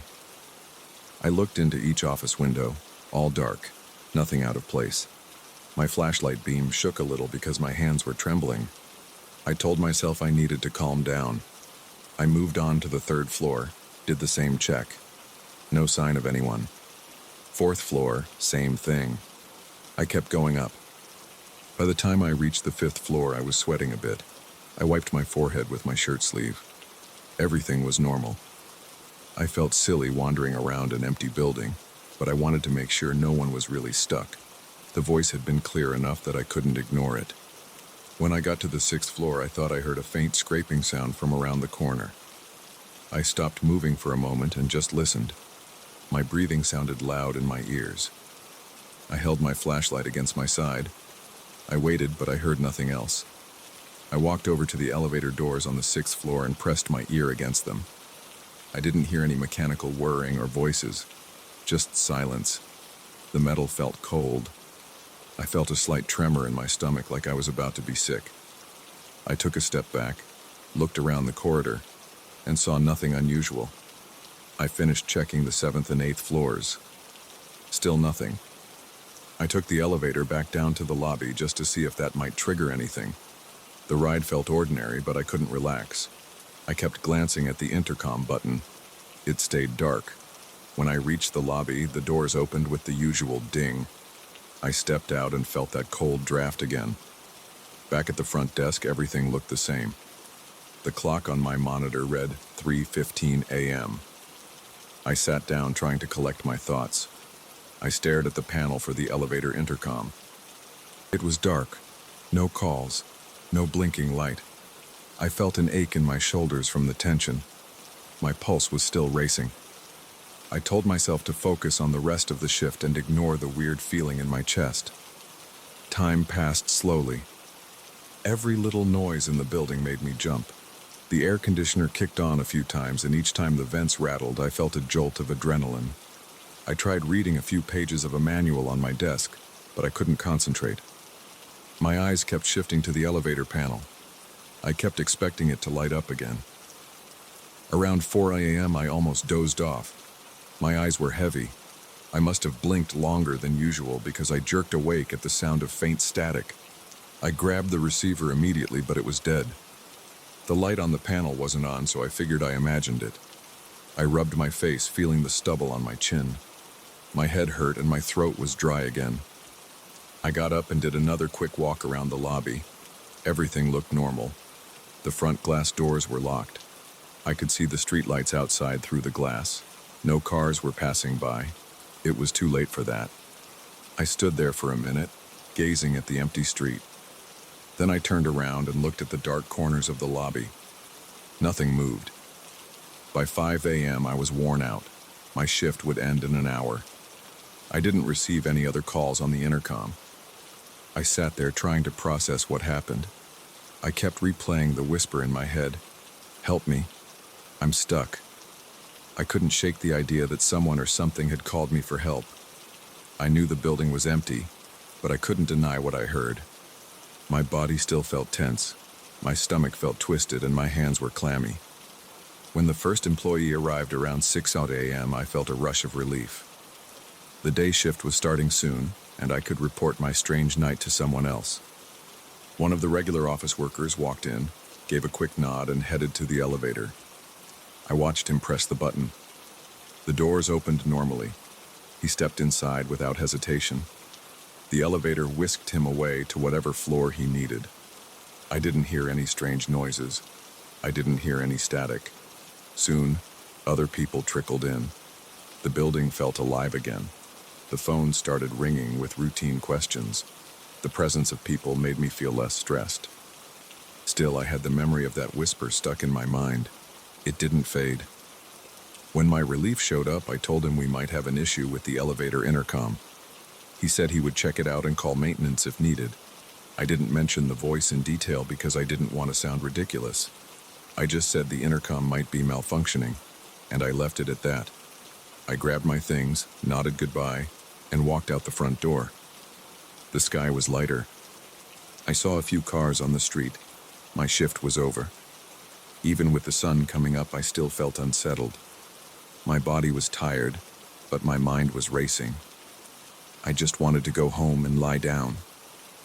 I couldn't stop thinking about that whisper. It was so clear. It didn't sound like a radio glitch. It sounded like a real person. But there was no one there. I got home, took off my uniform, and tried to relax. But as I sat on my couch, I kept hearing that whisper in my head. I couldn't understand why it happened or who was on the other end of that line. Maybe it was a leftover message from a previous call. Maybe it was an electrical fault in the system. Or maybe someone found a way to tamper with the elevator intercom from another location. I couldn't be sure. All I knew was that I felt a strong sense that something tried to reach me.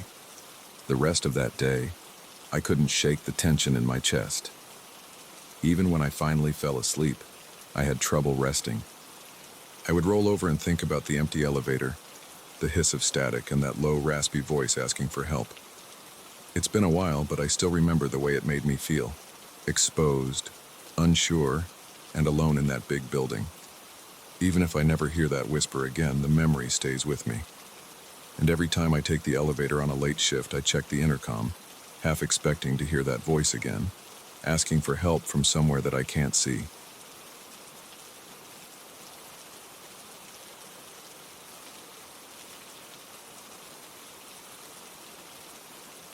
I had the same nightmare 3 nights in a row. I saw a street lamp tipping over in front of my building. It screeched as it bent, and it slammed onto the pavement with a loud thud. Every time I woke up gasping, my heart pounding hard enough to hurt. At first, I told myself it was just stress. Then, on Monday morning, I heard real metal bending and clanging on the asphalt outside my window. When I looked down, the same lamppost from my dream had snapped.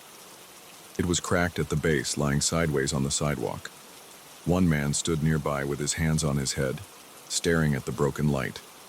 No one was hurt, but it felt too close to what I had seen in my dreams. I study statistics at a university in the city, and I've never believed in anything supernatural. I like numbers and patterns. I love how probabilities can explain a lot of coincidences. But this lamppost business messed with me. It didn't kill anyone, so I brushed it aside as an odd event. I told myself it was a fluke. Still, I felt uneasy.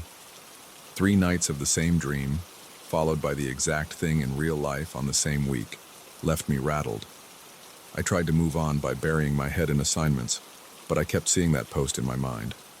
4 days later, I had another weird dream. This time, I was walking by a parking lot near the main avenue. I saw a parked motorcycle skid into the road. In my dream, I looked over and saw a bus swerving to avoid it. The bus didn't crash into anything, it just slammed the brakes. I woke up with my fists clenched, my neck stiff from tension. I pushed that dream aside, got ready for class, and forced myself to think about normal stuff like what to wear and what to eat for breakfast. That morning I was running late. I walked outside and saw a small crowd gathered by the parking lot. I could hear people talking in tense voices. As I got closer, a man pointed at a motorcycle that had tipped over and slid across the ground. I recognized the details from my dream. Same red bike, same approximate position. I didn't see a bus, but I heard someone mention that a bus had jammed its brakes a few minutes before. Nobody was injured, but everyone looked startled. My throat went dry. I turned and walked away fast, because I felt a burning sensation behind my eyes. I was so freaked out that my hands shook. I tried to calm down with numbers. I thought about probability, telling myself that coincidences happen. But I felt this heavy pressure on my chest, as if something was caving in on me. I rushed to the campus library, hoping to distract myself, but I couldn't focus on anything. I kept picturing that motorcycle on its side, the exact angle I had seen in my head the night before. People walked past me in the library, chatting about ordinary things. Meanwhile, I was sweating for no reason in an air-conditioned room. A week passed, and I managed to sleep without any disturbing dreams. I started to think maybe it was over. Then, 2 nights later, I dreamt I was standing near a grocery store in my neighborhood. I heard a loud popping noise followed by shouts. I saw sparks flying. The dream was a blur, but I remembered the store sign flickering. I woke up breathing fast, my t-shirt soaked in sweat. I pressed my hands against my face, trying to block that image from my mind. The next afternoon, I went to that same grocery store for some snacks. I was on edge, scanning the place for any sign of trouble. The lights were fine, and the sign outside looked normal. I grabbed a soda and some chips. I was at the checkout line when I heard a loud popping noise overhead. My stomach lurched. The lights flickered. The store manager yelled something like, "We have a short. Everyone move away from the display." Sparks flew from a faulty wire near the ceiling.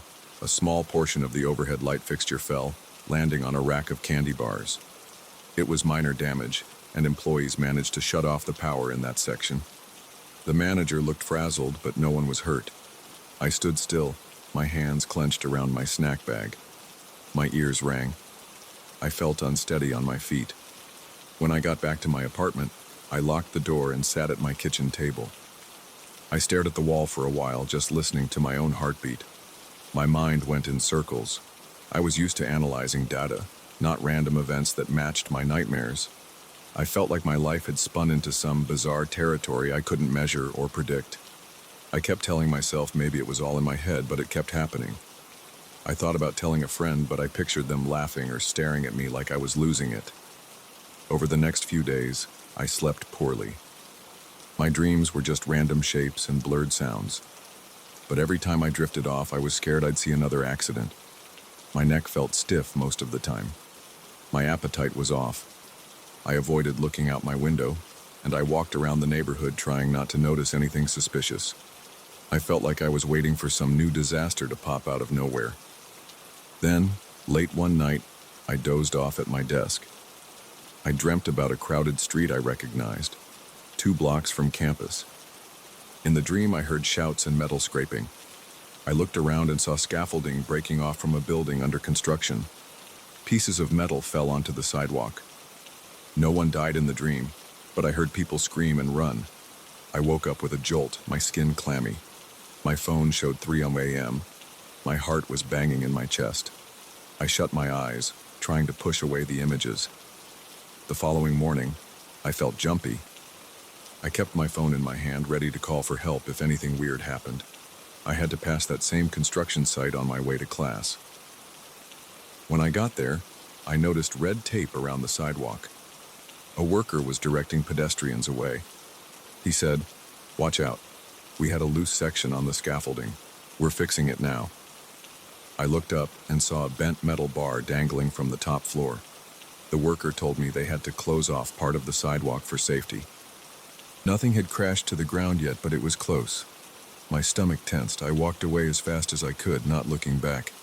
I felt like I was living in a state of constant dread. Every time I closed my eyes at night, I worried I'd see the next problem. During the day, I jumped at the sound of cars honking or metal clanging.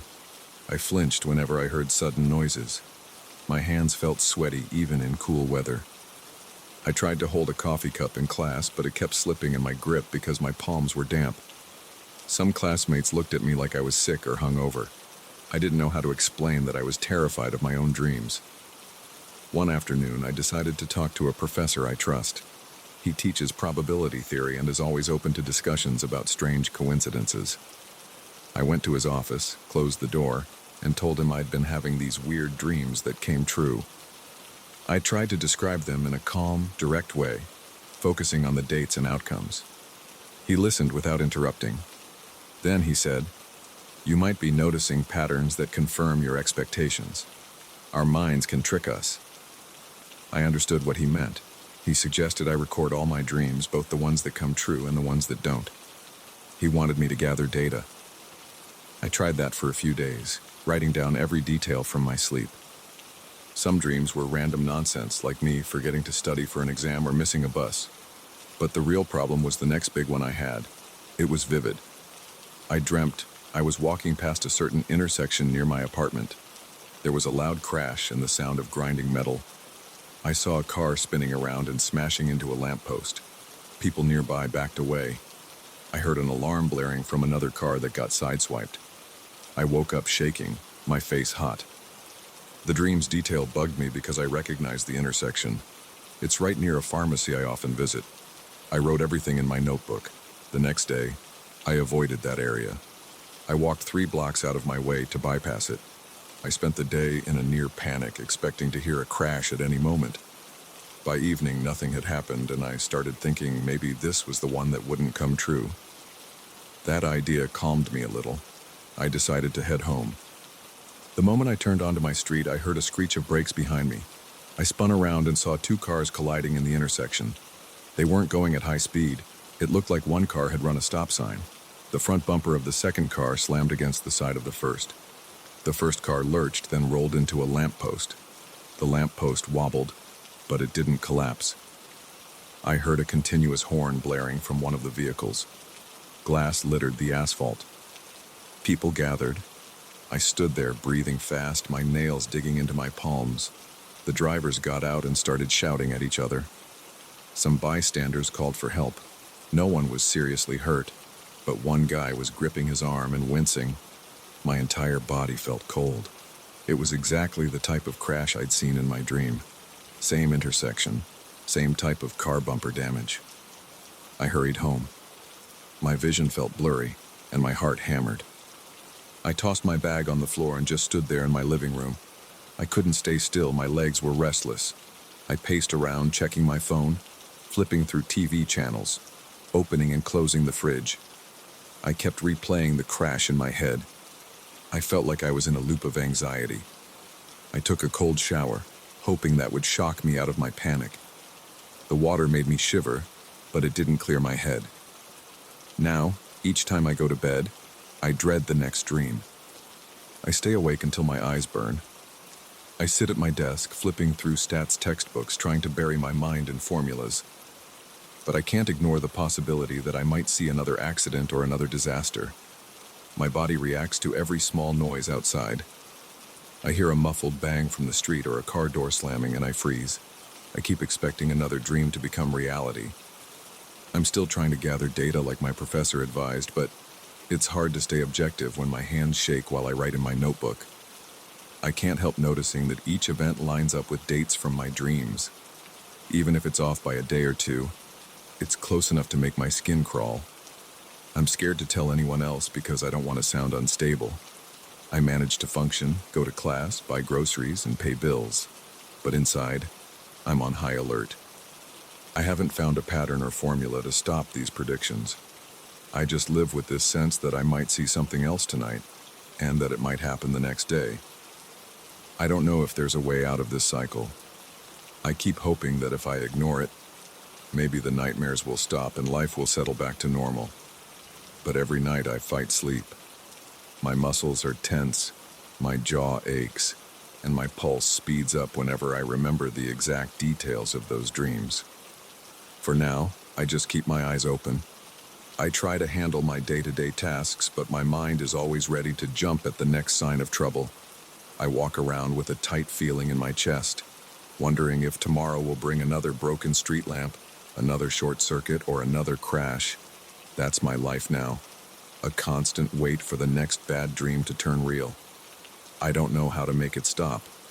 All I can do is try not to let my fear take over completely. So far, that's the best I can manage.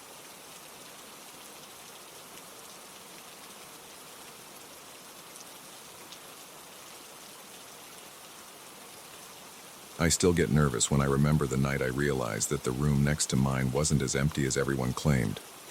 I wasn't looking for trouble. I just wanted a decent place to stay while I handled a few work meetings. But that visit changed everything I thought I knew about that small, cozy hotel. It's not a fancy place, and I usually don't expect much from it. I just need a bed, a shower, and a decent Wi-Fi connection to get by. I didn't plan on finding something strange behind that locked door. Yet somehow I got pulled into it the moment I checked in. I've been coming to this town for about 2 years. It's a quiet, rural area with old buildings and friendly locals. The hotel stands on a narrow street with worn pavement and a small sign above the entrance. At first glance, it looks unremarkable. The front desk is a basic wooden counter, and there's a hallway on the right that leads to the stairwell and the rooms. The whole place feels a bit outdated, but the staff is nice. They remember me by name now. The interior smells faintly of cleaning products mixed with an old, musty scent. I don't mind. I'm used to it. When I arrived this last time, I noticed something odd. Room 204, the one right next to my usual 205, was locked up. I'd never paid much attention to it before, but that day the door looked more worn out, with a faded sign that read, "Under Maintenance." I asked the young woman at the front desk about it while I signed the check-in form. She shrugged and said they weren't renting it because of plumbing problems. I didn't think much of it. Maintenance issues happen in older places. I nodded, took my key, and went upstairs. The hallway has dull carpeting with a repeating pattern of swirls. My room 205 is at the end of the corridor. Right next to it is 204. I passed by that closed door and felt a slight draft around my ankles.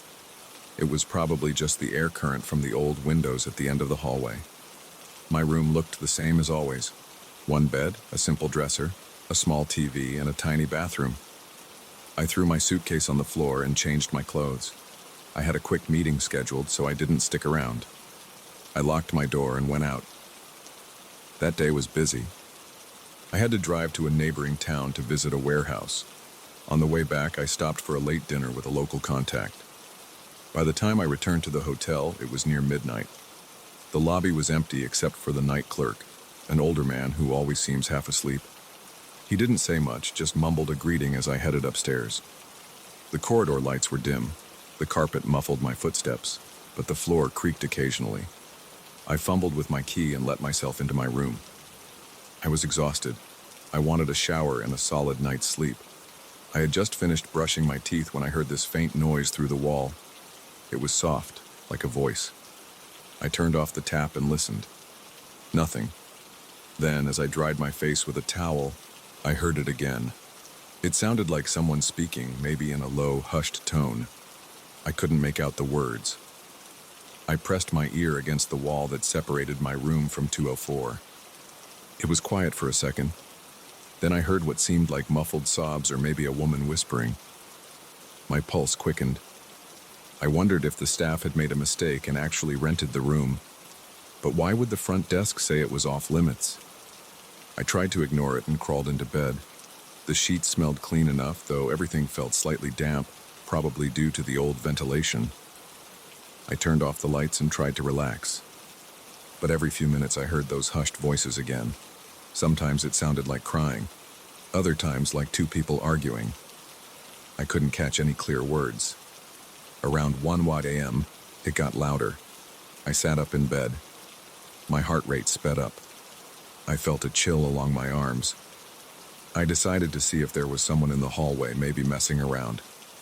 I opened my door and looked out. The corridor was dark, lit only by a single overhead light. The door to 204 remained shut, with that old sign still hanging there. I stood there for a minute, listening. Nothing. I felt dumb just standing in my pajamas, so I went back inside and closed my door. Immediately, the noise started up again, this time more urgent, like frantic whispers. I could hear it right through the wall near the headboard of my bed. I pressed my palm against the wallpaper. It felt cold. The whispers continued, and I could feel my chest getting tight. I was breathing harder. My scalp tingled with anxiety. I turned on the lamp, put on some pants, and decided to confront the night clerk about it. I grabbed my key, walked down the hall, and found the clerk reading a paperback behind the front desk. He seemed bored. I asked him if someone had checked into 204. He glanced at me with tired eyes and shook his head. He said nobody was staying there, and it had been locked for months. I told him about the voices. He looked at me like I was imagining things. He said the room was empty and had a serious plumbing issue. He insisted nobody was inside. He even offered to let me move to another room if I was uncomfortable. But I'd already unpacked, and I didn't feel like switching in the middle of the night. I told him I'd manage. Back in my room, I sat on the bed. My stomach felt queasy. It was that uneasy feeling you get when something doesn't add up. I turned off the lamp, hoping maybe my mind was just playing tricks on me. But the second the room went dark, I heard it again. Quiet murmurs, like someone pleading. My pulse thundered in my ears. My temples throbbed. I crawled under the covers and tried to block it out. I put a pillow over my head. I tossed and turned for what felt like hours. At some point, I guess I passed out from exhaustion, because the next thing I knew, it was morning. I woke up feeling stiff. The memory of those whispers came flooding back. My mouth was dry. I got up, splashed water on my face, and got dressed. I had a long day ahead, but I couldn't shake the tension in my body. On my way out, I decided to take another look at the door to 204. I bent down, noticing a narrow gap where the door met the frame. I leaned in, resting my hand against the doorknob. My heart was pounding. Through that thin crack, I saw something inside. It looked like an old bed, covered in dusty sheets. The air smelled stale, like a closed-up attic. Then I caught a glimpse of a dark figure. It moved behind the bed, almost gliding. My breath caught in my throat. I felt my stomach twist. I jerked back, blinked, and looked again. Nothing. No movement at all. I rushed downstairs trying to act normal. I left the hotel without talking to anyone. During the day, I tried to focus on my appointments, but my mind kept drifting back to that locked room. I replayed those sounds in my head. I questioned if it was just old pipes groaning, or maybe the wind. But the sobbing had been too clear. The presence of that shape behind the bed was too real. By the afternoon, I couldn't concentrate on my work. My legs felt restless, and my hands shook a little when I tried to make notes. That evening, I returned around 7 p.m. I decided to grab a snack from a nearby diner before heading upstairs. The lobby was busier than usual, with a couple of guests checking in. The same young receptionist from the day before was at the desk. She looked at me with a polite smile and asked how my stay was going. I hesitated, then said everything was fine. I didn't want to seem paranoid. I also wasn't sure if I'd be brushed off again. When I got to my floor, I stopped at the door to 204. I put my ear against it, ignoring how ridiculous I probably looked. I heard nothing. The silence felt heavier than normal. I slid my hand over the doorknob. It felt cold, and it didn't budge. I walked into my own room, dropped my briefcase on the chair, and kicked off my shoes. I stood there listening. Everything seemed quiet, at least for a little while. I turned on the TV for background noise and spent some time checking my emails. Around 10 p.m., the hallway lights went dim, and the noises began again. This time it was a soft thumping, like someone knocking from inside 204. It wasn't loud. It sounded irregular, like a hand tapping lightly on a wall. My throat felt tight. I stepped into the hallway. It was empty. The sign on 204 still said, "Under maintenance." I glanced around and saw no one else. My palms were sweaty. I felt a tremor in my right leg as I walked over to the night clerk's station. He was there again, reading a magazine this time. I told him I could hear tapping noises and voices coming from 204. He stared at me with the same tired expression, then flipped a page in his magazine. He said, "I promise you, that room is empty. We don't rent it out." His voice sounded firm, almost annoyed. I asked if we could open it and take a quick look. He shook his head and said the door was kept locked for safety reasons. He repeated something about leaks and old pipes. I tried to argue, but he wouldn't budge. Frustrated, I headed back upstairs, not sure what else to do. Once I was inside my room, I turned off the TV and sat quietly, waiting. I wanted proof that I wasn't imagining things. After a few minutes, the same muffled voices started again. They rose and fell like someone was pleading, then whining, then quiet again. It reminded me of a person begging for something, but I still couldn't catch any words. My chest felt tight. My eyes started to water, not from sadness, but from sheer stress. I got up and went to the wall. I knocked softly. There was a moment of silence, and then I heard frantic whispers. It was as if someone realized I was there. My face felt hot, my muscles tensed. I whispered, "Hello?" I didn't expect an answer, but I had to do something. In response, I heard a distinct, drawn-out sob. That was enough to make my hair stand on end. I backed away from the wall, almost tripping over the corner of the bed. My mind was racing. I felt a jolt of fear shoot through my chest. My mouth went dry again, and I had to swallow hard. I grabbed my phone. I considered calling the police, but what would I say? That I heard sobbing in an unoccupied room? The staff already insisted it was empty. I couldn't prove anything without actually getting inside. I paced around my room for a few minutes, then decided to try one more time to see something through that gap in the door. The hallway was silent. I crouched by the door to 204 and leaned in, pressing my face close. I noticed a damp, musty smell. My neck felt tight, and I struggled to stay calm.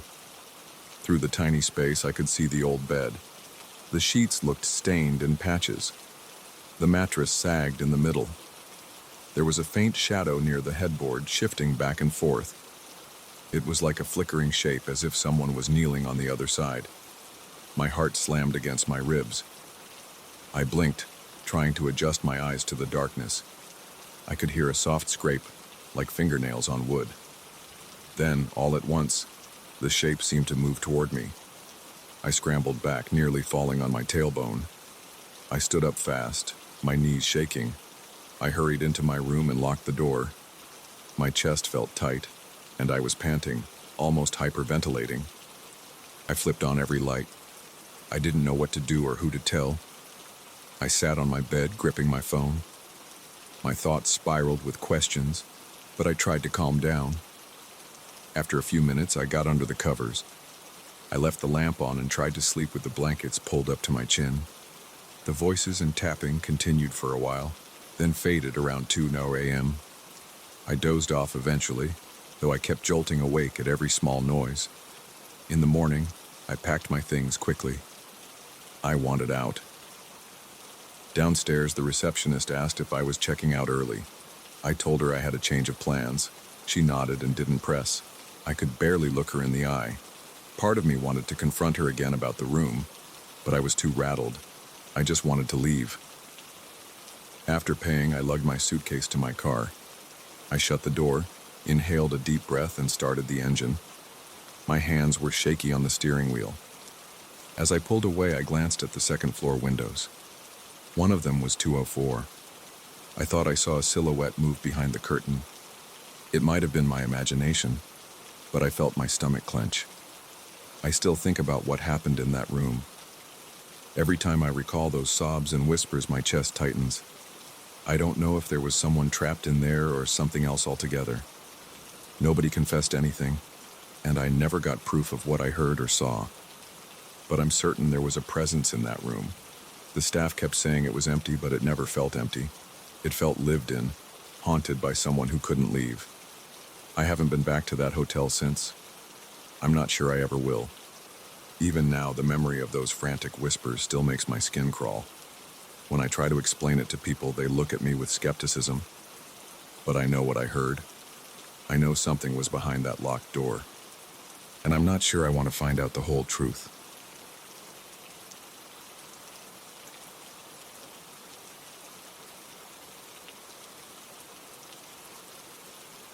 I'm the superintendent of a 6-story residential building.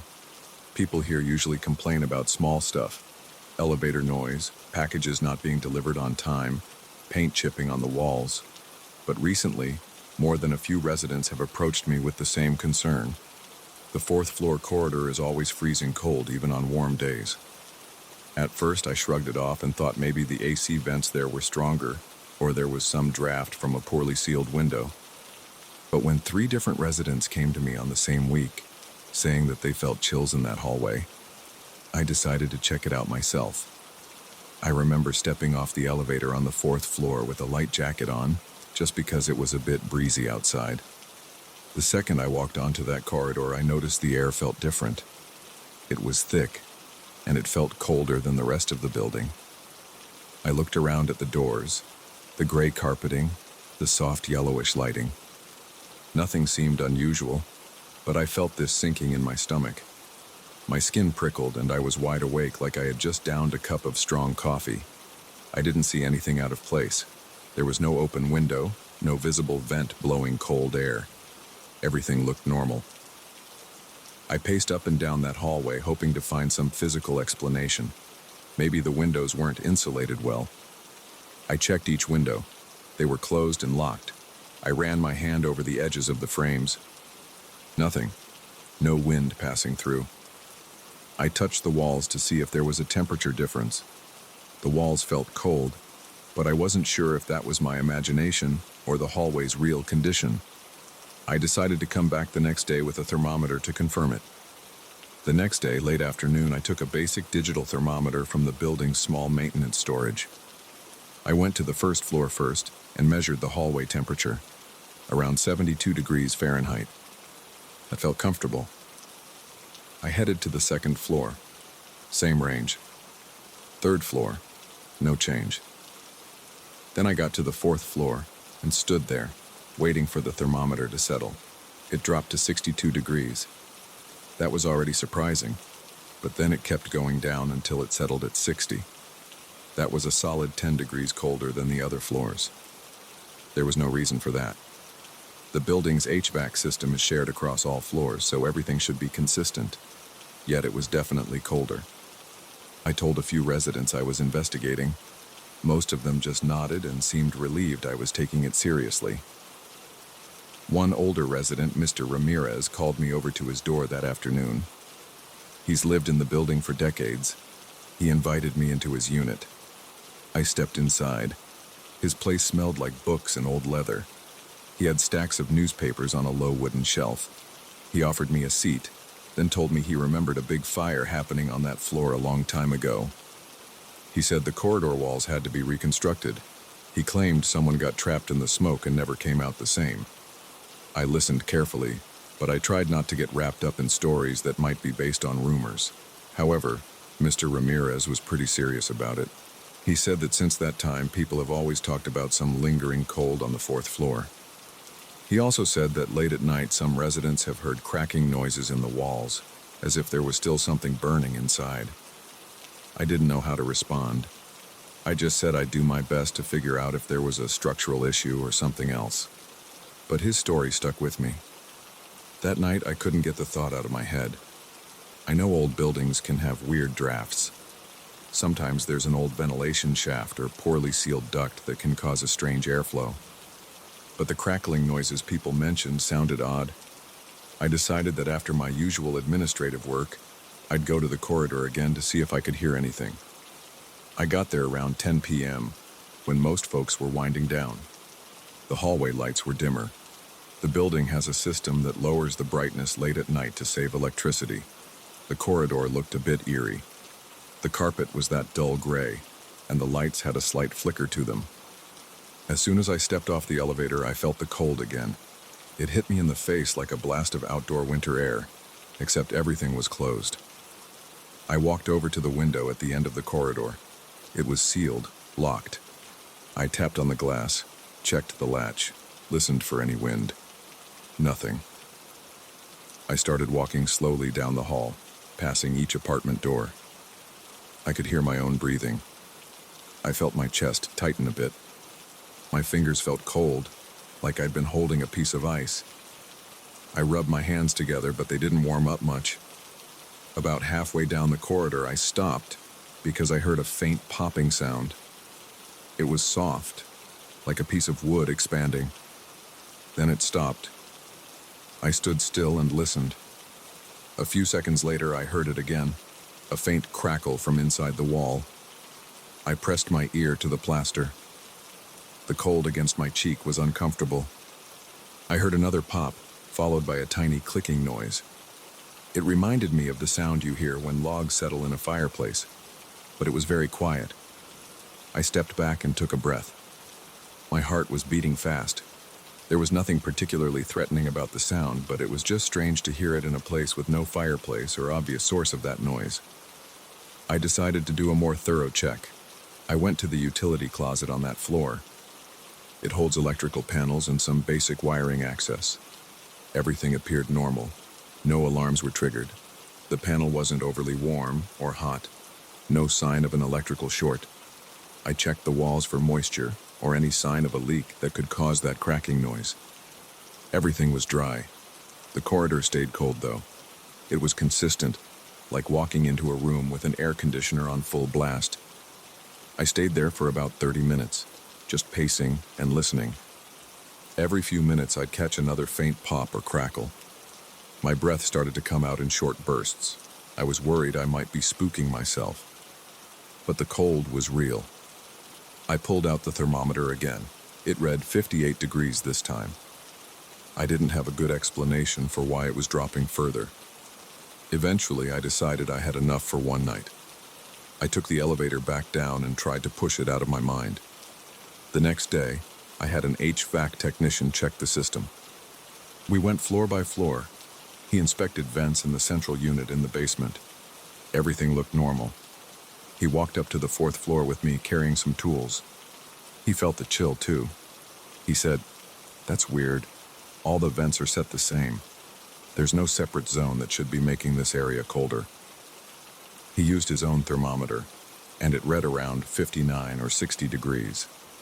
He couldn't figure out why. The best guess he had was that maybe some insulation had failed behind the walls, allowing outside air to seep in. but the building's outer structure looked intact. No cracks in the exterior walls, at least none we could see from inside. He left, saying he'd have to come back with more equipment another day. Residents kept asking me about it. Some were just curious. Others seemed nervous.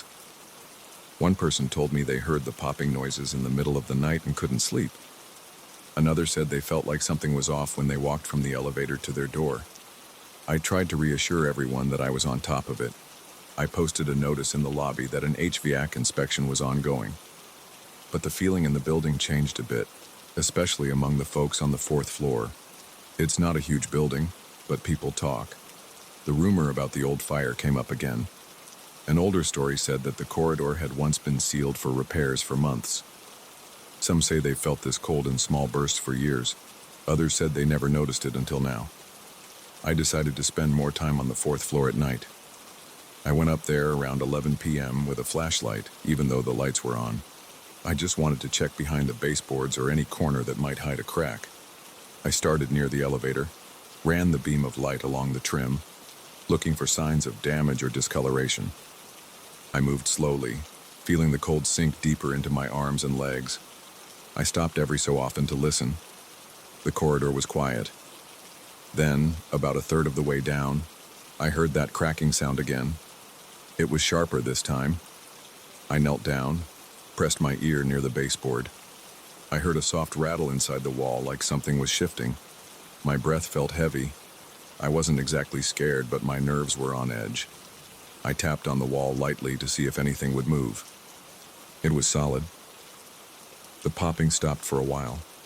Then, a minute or two later, I heard a faint click behind me. I spun around, shining the flashlight in that direction. Nothing was there, just the empty corridor. My legs felt a little shaky, probably from crouching too long in the cold. I stood up and kept going. Each door I passed, I listened to see if the noise got louder or quieter. It stayed consistent, like little random sparks of sound.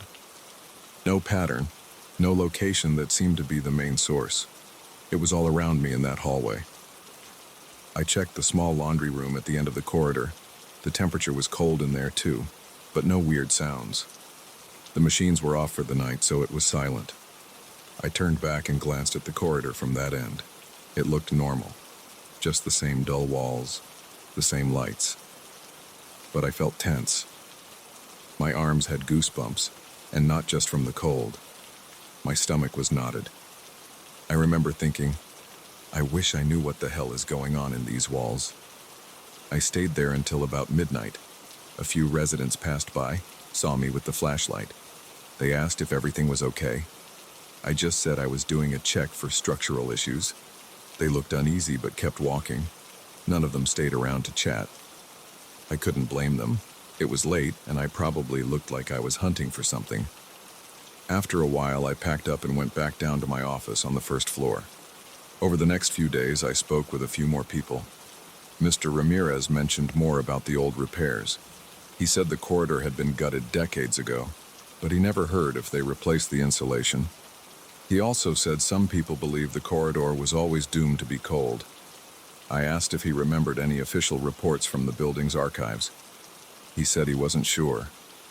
So I checked the storage room in the basement, where we keep old documents and architectural plans. I found some paperwork about the repairs. There was a mention of extensive damage to the corridor walls, something about a problem with the wiring at the time. The repairs looked standard on paper. There was no note about missing insulation or anything that would explain such a large drop in temperature. I tried contacting a general contractor to come out and do a more thorough inspection. He said he could come in a week or so. Meanwhile, the temperature issue persisted. Every time I walked up there, it felt like stepping into a refrigerator.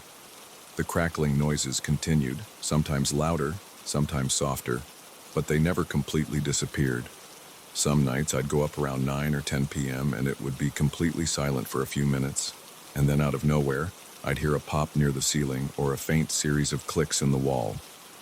At one point, I even tried turning off all the breakers for the lights in that corridor for a few minutes to see if it was an electrical noise, but the sound kept happening in the dark. I stood there with just a flashlight, feeling the chill. My heart was pounding a bit harder than usual. It's an unsettling feeling to stand alone in that cold, silent hallway at night. Every small sound makes you jump. My breathing echoed in my ears. My skin felt clammy and my fingers trembled.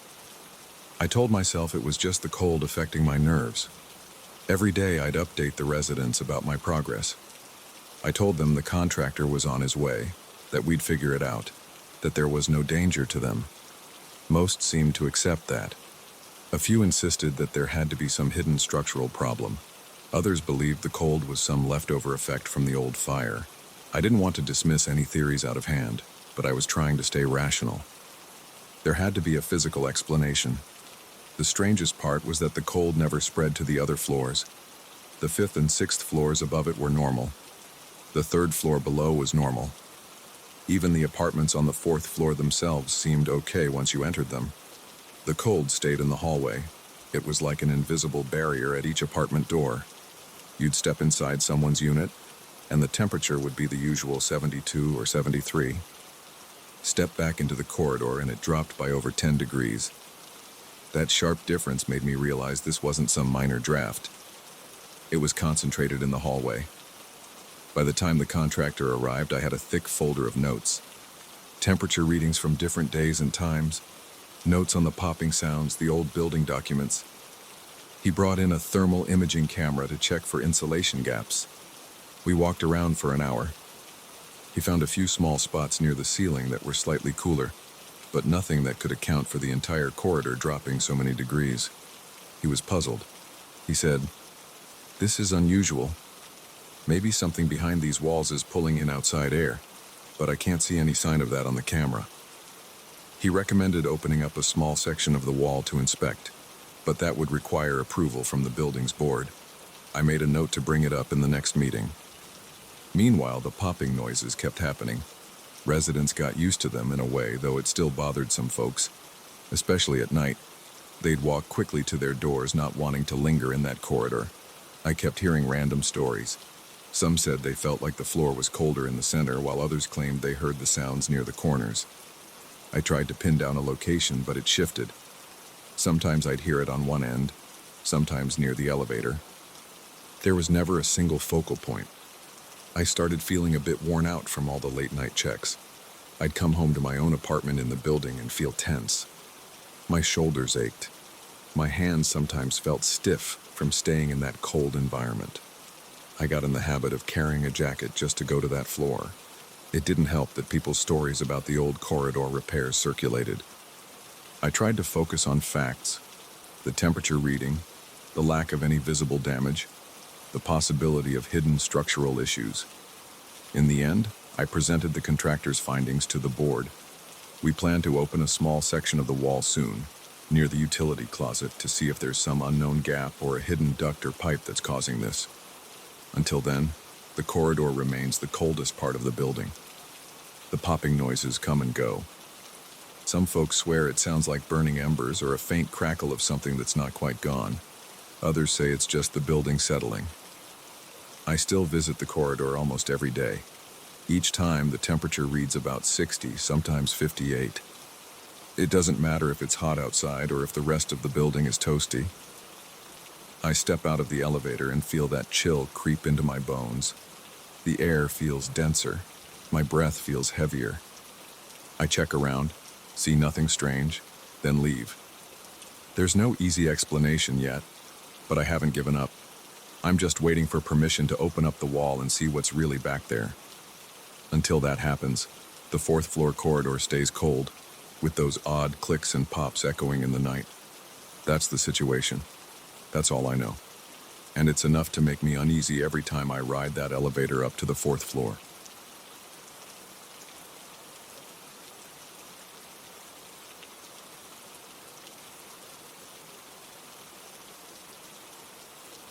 I never believed in strange forces or anything like that.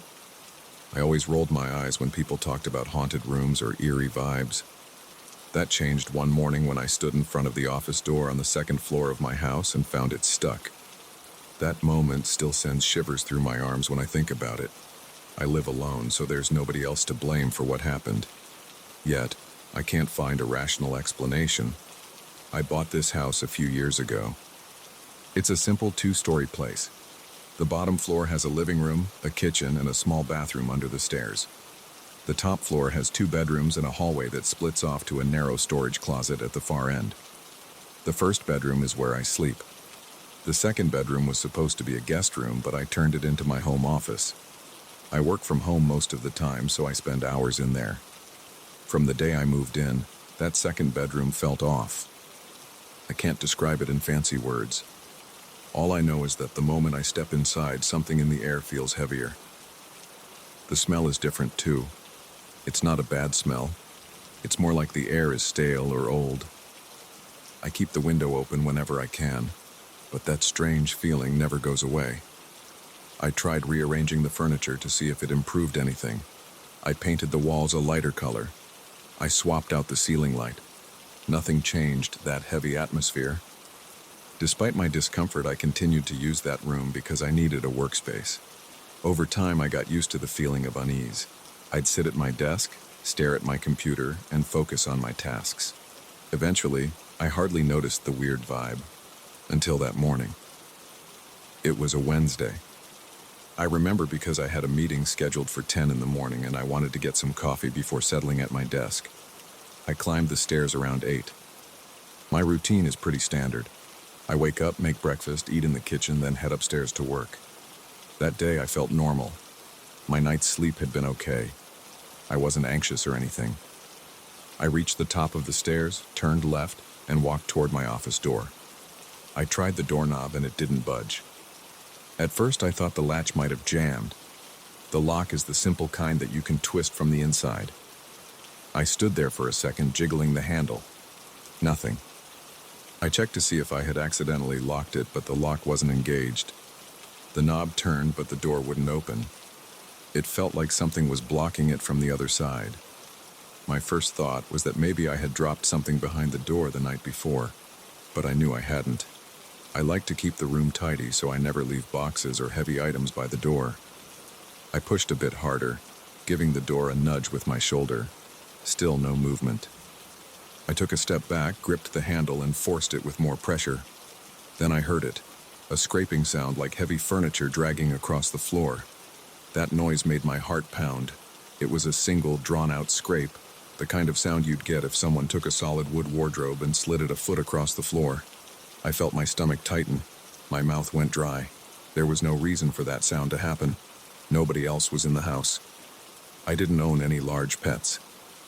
I'm not the kind of person who keeps a random cat locked in a room. There was nothing that should have been moving in there. I pressed my ear against the door, trying to pick up any more sounds. It was dead silent.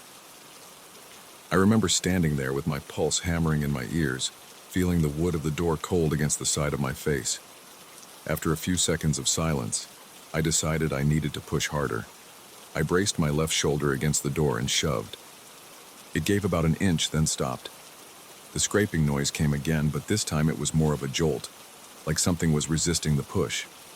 I took a deep breath, set my feet, and rammed my shoulder forward. The door popped open. It didn't swing wide. It just opened enough for me to slip inside. I stumbled in, scanning the room for whatever might be inside. My eyes went straight to the big old wardrobe in the corner. It was a heavy piece of furniture that had been there since before I bought the house. It's solid, thick wood, and I only keep a few coats and some storage boxes in it. Usually, it sits flush against the far wall, just a few inches from the corner, but now it was sitting about a foot away from that spot. It looked like someone had pulled it forward so it blocked part of the door. I stood there, heart thudding, trying to make sense of it. There's no reason for that wardrobe to have moved on its own. The office floor is level. There was no earthquake. The windows were all shut. Nobody else has keys to my house. I live by myself. There were no signs of forced entry. I wanted to check for footprints or something. But I realized how silly that sounded in my head. This wasn't some detective show, yet the situation felt that bizarre. I walked around the wardrobe, reached behind it, and ran my hand along the floor. It was dusty, and my fingertips brushed over some scattered debris, but there were no clear marks or tracks. Nothing suggested that a person had come in and pushed it. I tried to shove the wardrobe back into place. I had to plant my feet and lean my entire body weight into it. The damn thing was so heavy that I strained my back just moving it a couple of inches. It took me several minutes to get it lined up against the wall again.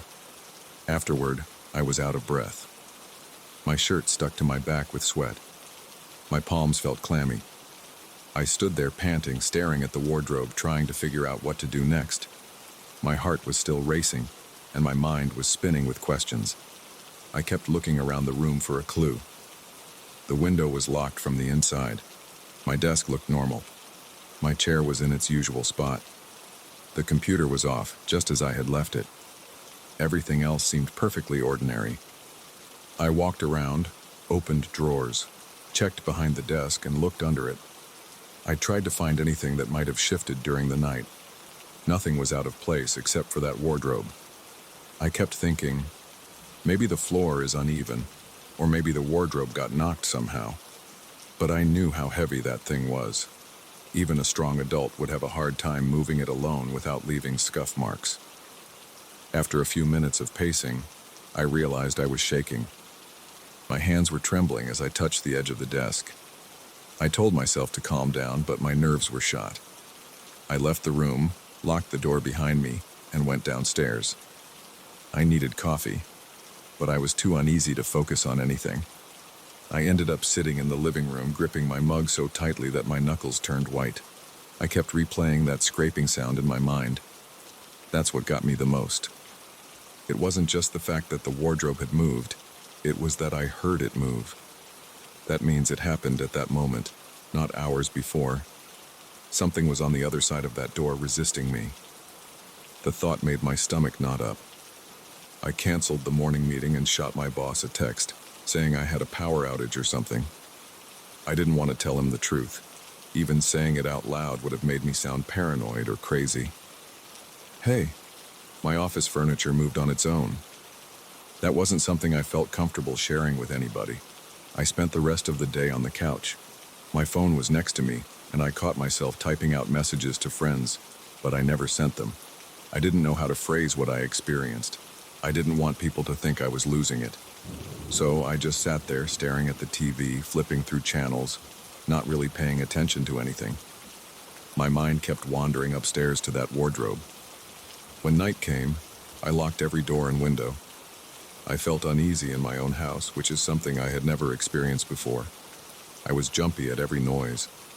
The hum of the refrigerator made me twitch. The creaks in the walls, which I used to ignore, made me flinch. By the time I climbed into bed, my head was pounding from tension. I thought about sleeping on the couch, but I forced myself to go to my bedroom, close the door, and lock it. I lay in the dark, staring at the ceiling. Every few minutes, I imagined I heard footsteps on the stairs or the shuffle of furniture. My heart would skip, and I'd hold my breath, waiting. Of course, I didn't hear anything real. It was all in my head, but I couldn't sleep much. I dozed off after midnight, woke up around 3 in the morning, and then fell back asleep just before dawn. The next day, I avoided going into that office. I had to work, but I made up some excuse to my boss, saying I had to do something off-site. My laptop was upstairs, but I didn't want to go near it. I spent most of the day on my phone and tried to distract myself with random errands. I went to the grocery store, walked around the neighborhood, and stopped by a hardware store for no particular reason. I guess I wanted to be anywhere but my house. By the time I got home, it was late afternoon. The sun was getting low. I realized I couldn't just keep running away. I needed to face the room. I needed to check if it had changed again or if everything was still in place. My heart pounded the entire walk up the stairs. My hand shook a little when I gripped the doorknob. I tested the door gently. It opened with no problem. The room looked the same as I had left it. The wardrobe was still against the wall. I flicked on the lights and looked around. Nothing seemed out of order. Still, being in there made me feel uneasy. The air was thick and my skin prickled with goosebumps. I kept the door open behind me in case I needed to bolt out. I sat at my desk, turned on my computer, and forced myself to work. My eyes darted to the wardrobe every few minutes. I kept half expecting it to shift on its own. It stayed still, of course. After about an hour, I realized I was sweating. My shirt was damp in the armpits and my face felt hot. I decided I needed a break. I went downstairs, drank some water, and tried to calm myself. Over the next few days, I continued this pattern. I'd hesitate before going into that office. I'd open the door slowly, expecting to see the furniture moved again. It never moved. But the feeling that something was watching me, or that the room itself was breathing, never went away. I told myself I was imagining things, that it was all in my head, but I couldn't shake the memory of the dragging sound. Every time I heard any noise from the upstairs, like the house settling or the wind blowing, I'd freeze. Sometimes I'd go investigate, other times I tried to ignore it. But the tension stayed with me. My shoulders felt tight, and I kept clenching my jaw without realizing it. I thought about sleeping with the TV on to distract myself, but I hated that idea.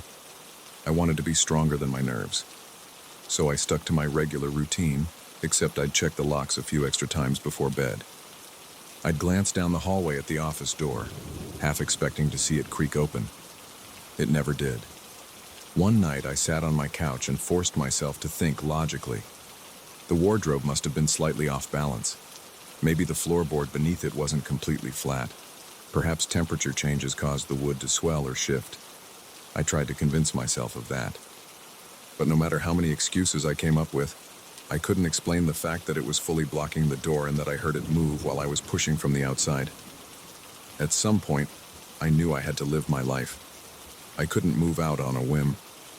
I also couldn't avoid the office forever, so I went back to my normal schedule, turning on some music while I worked, keeping a lamp on even during the day to make the room feel less gloomy. I tried to give it a brighter atmosphere. I considered hiring someone to move the wardrobe out entirely, maybe put it in storage.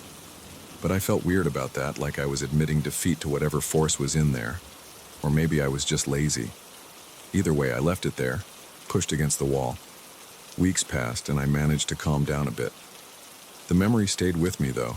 Whenever I'd open the office door, my gut would tighten for a split second, reminding me of that morning. I hadn't told anyone about it yet. It felt too strange, too personal. I also didn't want people coming over, poking around, asking a bunch of questions and stirring up my anxiety. One time I did a thorough inspection of the closet in the hallway, the attic access, and the crawl space under the stairs, just to be sure there wasn't some hidden route into my house. Everything was sealed, no sign of intruders. After that, I felt slightly better, but not much. Now I still get that heavy feeling every time I'm in the office. I leave the window open when the weather's nice, hoping fresh air will help. Some days are easier than others. Sometimes I almost forget about the wardrobe incident. Other times, especially when I'm tired or on edge, I'll look at that corner and feel my heart beat faster. I'll remember the sound of it scraping across the floor. I'll remember the jolt and how I had to shoulder the door open. And I'll feel that rush of fear all over again. I don't have a neat wrap-up for this. I didn't find a hidden mechanism, a loose board, or any supernatural explanation. But I can't deny what happened. That wardrobe moved when I was on the other side of the door. It blocked me from entering, and I still don't know how. There were no footprints, no scratches on the floor, no signs of anyone else in my house. I wish I could say I'm over it, but I'm not. I'm just living with it. I guess that's all I can do. I do my work in that room because I have to. I try not to linger there after dark. Sometimes I sense that the air feels thicker than usual, and it reminds me that I might never figure out the truth. I'm doing my best to keep going, but that event changed how I see this house. It's not just an old place with creaks and drafts. It's a place that showed me that sometimes things happen that can't be explained by logic. That's my story. It's not dramatic and there's no big conclusion, but I'll never forget the day I had to force that door open and saw that damn wardrobe moved a solid 30 centimeters. It felt like something wanted me out. Or maybe it just wanted me to know it was there. I can't say for sure. All I know is that I live in this house alone, and something in that room once rearranged the furniture without my help. I still think about it every time I walk up those stairs.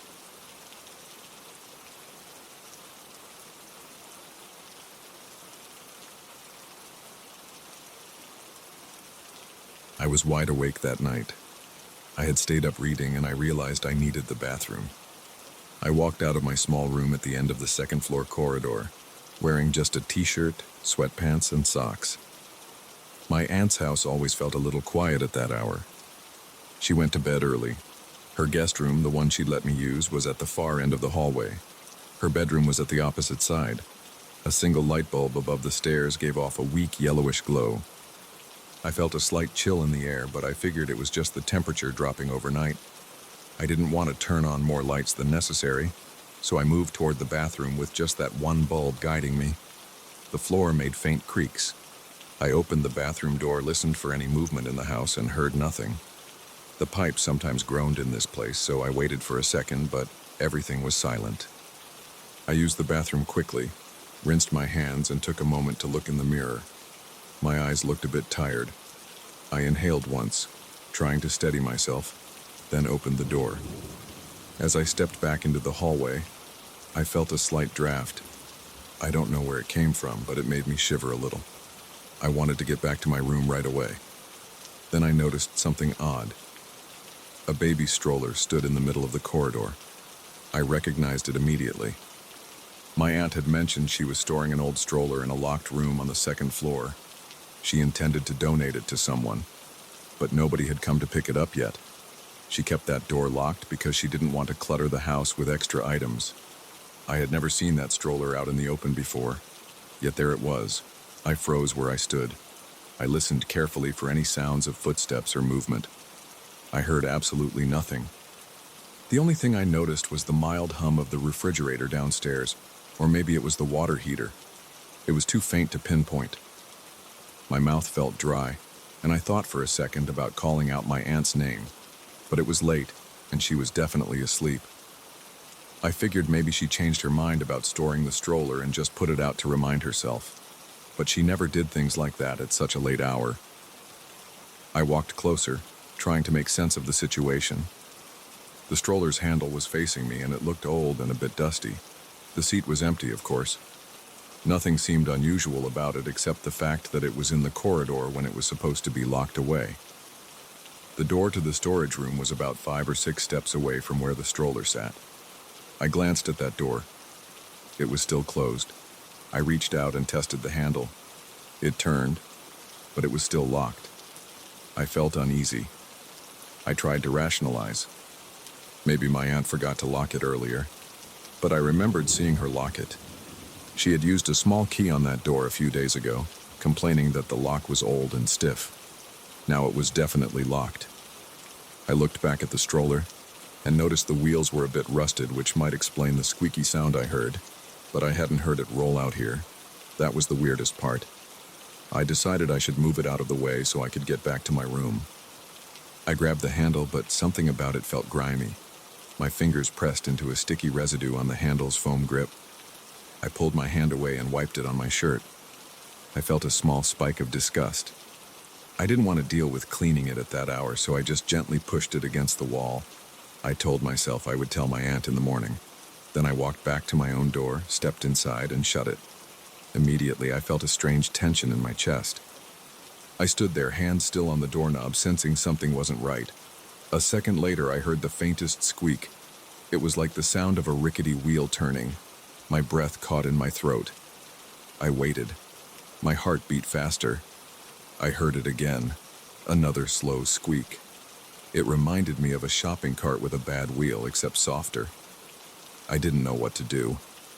I was torn between ignoring it and going straight to bed or opening the door to check.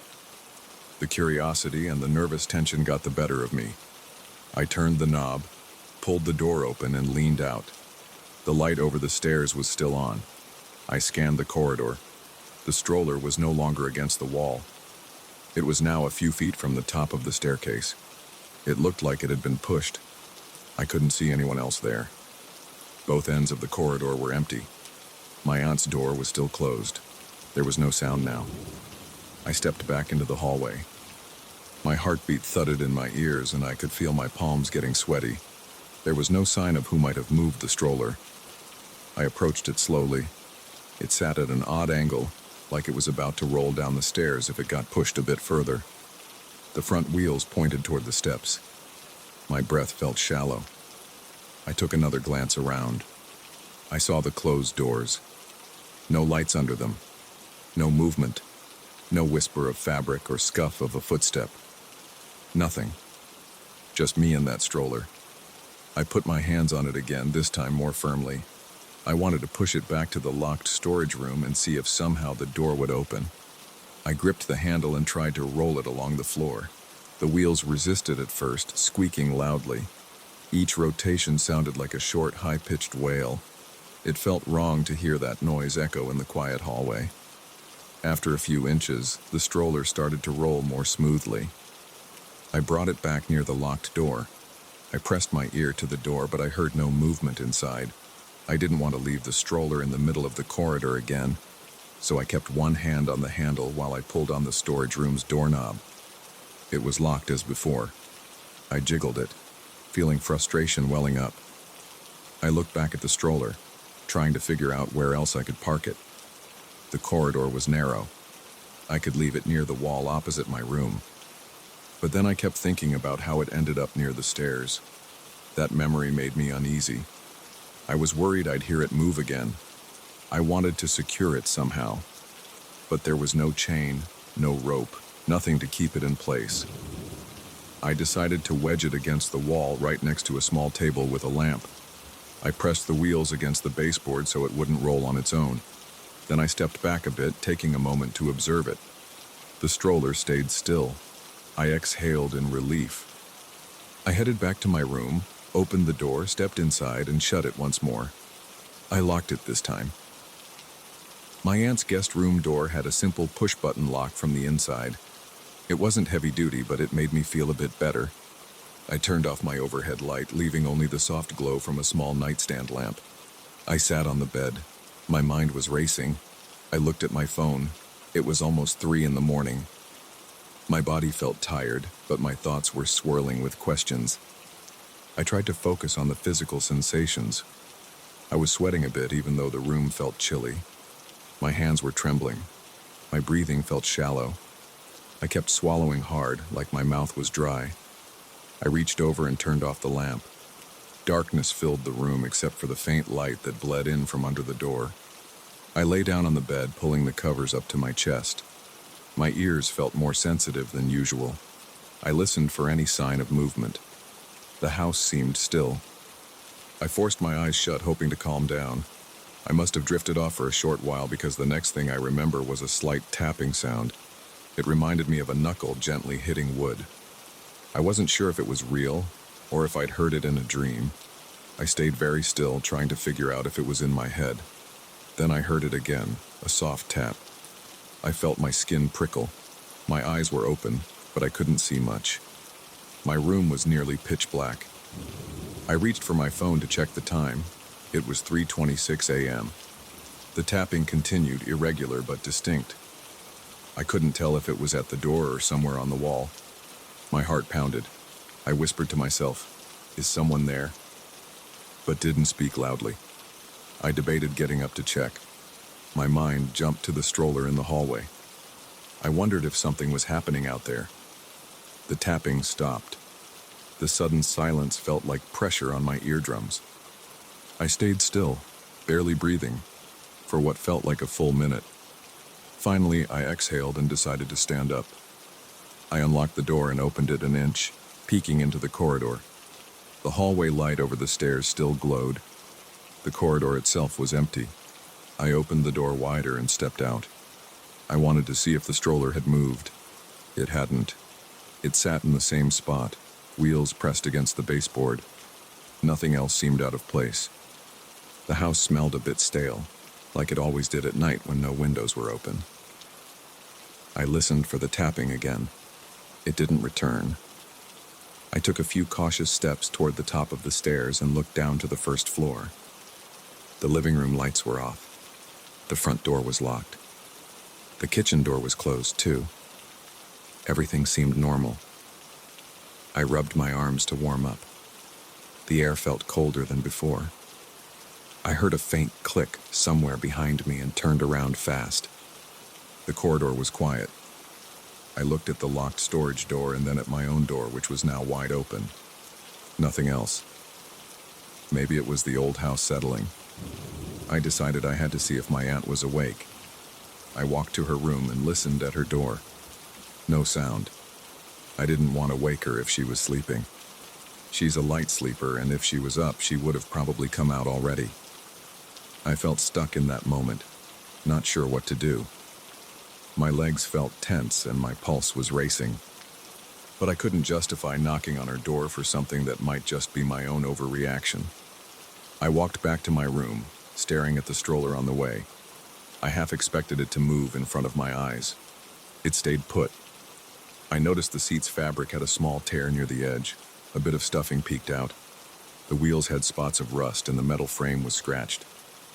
I felt unsettled just looking at it. Finally, I went back into my room and closed the door, leaving it unlocked this time so I wouldn't hear that loud click again. I got back into bed and stared at the ceiling. My mind wouldn't let me rest. I couldn't explain how the stroller got into the hallway or how it moved on its own. My best guess was that someone in the house had a reason to move it, but that didn't make sense given the locked storage door and the late hour. I tried to ignore it and focus on the softness of the pillow beneath my head. After maybe 15 minutes, my eyelids felt heavy. I dozed off for a while. When I woke up again, it was around 4:10 a.m. I looked at my phone in a haze. I felt stiff and thirsty. Part of me wanted to go get a glass of water, but the idea of opening the door again made my stomach twist. I lay there, hoping to drift back to sleep. My body was tired, but my nerves were on edge. I lay in silence, counting slow breaths in my head.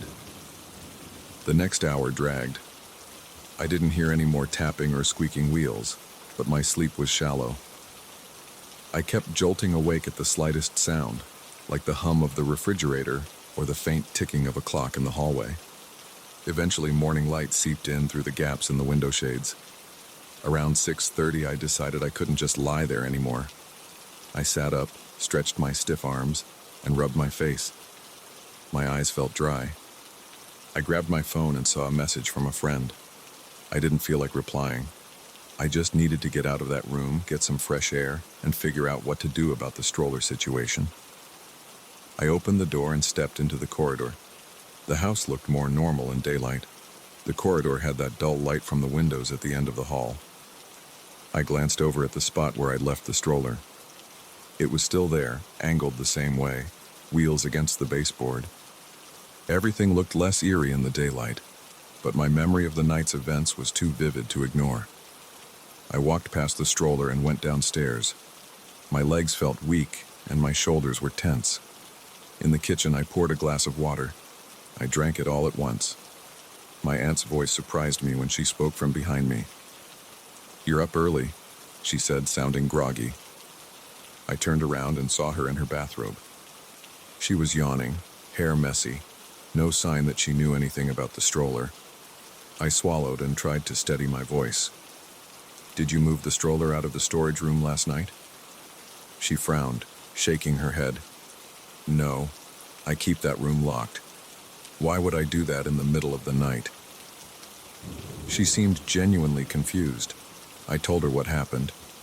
I explained each detail, coming out of the bathroom, finding the stroller, hearing the squeaks. She stared at me like she was trying to process everything. Then she walked upstairs with me to see if the door was still locked. It was. We tried the handle, and it wouldn't budge. She pulled out her key, inserted it, and opened the door. Inside, the room was neat with cardboard boxes stacked in a corner. No other stroller. That was the only one. We returned to the hallway where the stroller sat. My aunt pushed it slightly, and it gave that same squeak. She checked it for any sign of damage. Then she shrugged and said, "I don't know how it got out. Maybe the lock malfunctioned, or maybe I left it open for a second and it rolled out somehow. I really have no idea." I didn't argue with her, but it made no sense to me. The stroller wasn't near the storage door when I first saw it. It was closer to my room, and I clearly remembered that door being locked. We spent the morning trying to figure it out. She asked if I was sure I wasn't sleepwalking, which I denied. I felt a bit insulted, but I understood her confusion. Eventually, she decided to leave the stroller in the garage until she could donate it. I helped her bring it downstairs. The wheels squeaked the whole way. Even in broad daylight, I felt uneasy touching that thing. We set it against a wall in the garage, made sure it was stable, and shut the garage door. After that, I took a shower, got dressed, and tried to go on with my day. But I kept replaying those moments in my head, the hallway at night, the sound of the wheels, and the strange feeling that someone or something had pushed that stroller. I couldn't shake the tension in my shoulders or the knot in my stomach. My aunt seemed to move on. She made breakfast, and we chatted about everyday stuff. But I noticed she didn't bring up the stroller again. It was like she preferred to forget about it. I wasn't able to forget so easily. Every time I walked up to my room, I glanced at the spot near the stairs where I'd seen it move. At night, I made sure all the doors were locked. I double-checked the storage room door with my aunt. We tested the lock to confirm it was secure. Still, for the rest of the nights I spent there, I never got the same kind of peaceful sleep. The memory of that stroller moving on its own stayed with me. I couldn't explain it, and I still can't. But I know what I saw and heard, and it still makes the hairs on my arms stand up when I think about it.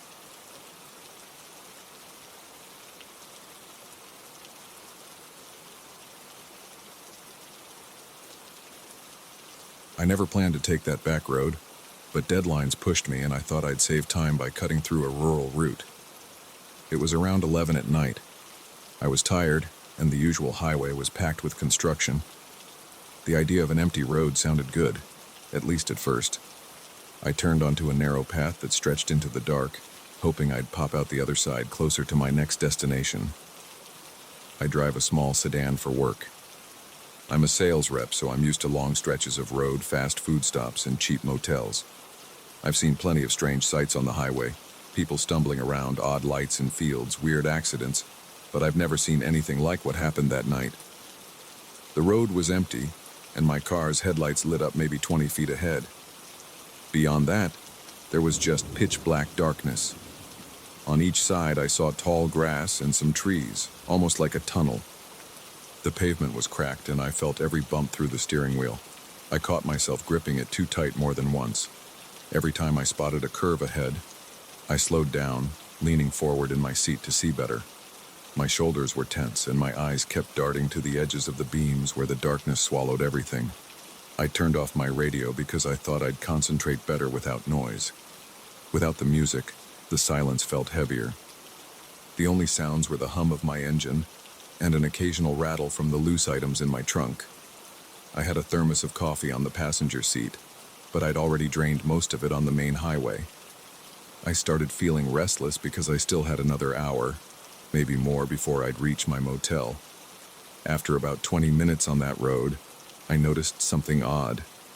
There was a soft glow ahead on the right side of the road. At first I thought it might be a street lamp, but I'd passed no other lights or poles. I caught a glimpse of a faint yellowish glow that flickered, like it was moving. My thoughts went all over the place. Maybe a house lamp, maybe a lantern. But why would there be a lantern out there? I eased off the gas, not wanting to blow past it at full speed. The glow stayed in view for a few seconds, and then it disappeared behind some trees. My heartbeat picked up, and I felt sweat on my palms. I remember wiping my right hand on my pants, trying to keep my grip from slipping on the wheel. The night was cold, but I felt that warmth that comes from adrenaline. I reached the next bend, and as I came around it, I saw the glow again, this time closer to the road. My headlights caught a shape. A man standing near the shoulder, holding something that looked like an old-fashioned lantern. He wore what appeared to be a straw hat, the kind with a circular brim, but it was hard to tell from a distance. He was motionless, just standing there, as if waiting for something. That made no sense to me. It was late, far from any houses or farms that I could see. Why would a man be out there at night waving a lantern? My mind jumped to the possibility that he needed help. Maybe his car broke down, or maybe there was an accident. I decided to slow down even more to see if he needed a ride. That's when the light dimmed, flickered again, and then stopped. I couldn't see him clearly anymore. My pulse was racing. I got that prickly feeling on my skin, like a cold wave crawling up my arms. I rolled down my window a bit, hoping to hear something, maybe the man calling for help, but all I heard was my own tires crunching small gravel. I cleared my throat and said, "Hey buddy, you all right?" Even though my voice was just in the car, it felt strange to speak in that total darkness. I inched forward, careful not to swerve. Then I saw him again, maybe 20 feet ahead to the right. This time, my headlights caught his face, or at least part of it. He looked older, maybe in his 50s or 60s, with a short beard. He wore a plain shirt that might have been some dull color. He wasn't moving much, but the lantern in his hand was rocking slightly. I felt a jolt in my stomach. Something about the situation felt wrong. I can't explain it in any dramatic way. It was just a gut feeling. The man's eyes seemed distant. His stance was rigid. I thought about driving past him and not stopping, but I told myself I couldn't leave a potential hitchhiker stranded. So I pulled over, letting the car idle. My headlights bathed that patch of road in harsh white. The man stood in the beam, and the light of his lantern faded, like it was weaker compared to my headlights. I called out again, louder this time. "Hey, you need something? You okay?" He didn't respond. Instead, he made a slight motion with the lantern, lifting it a bit like he was acknowledging me. Then he turned his face away from the headlights. I couldn't see his expression. My heart started pounding so hard I heard it in my ears. Something about his posture felt off. It wasn't normal. He looked stiff, almost stuck in place. I hesitated for a moment, then decided to put the car in park. I turned on my hazard lights, thinking I might get out, but a sudden shiver shot through me, and I gripped the door handle without opening it. Everything felt too still. No wind, no movement from him, just the faint hiss of my idling engine. My scalp tingled with nerves, and I kept swallowing because my mouth felt dry. I flipped on the high beams, hoping to see him better. As soon as the stronger light hit that spot, I saw nothing. He was gone. I stared at the grass and the dirt shoulder. There was no one there. My breath caught in my throat. I blinked a few times, scanning the entire area. I leaned forward, my nose practically touching the windshield. Empty road, weeds, a few trees, and a dusty ditch. No man, no lantern. My gut tightened.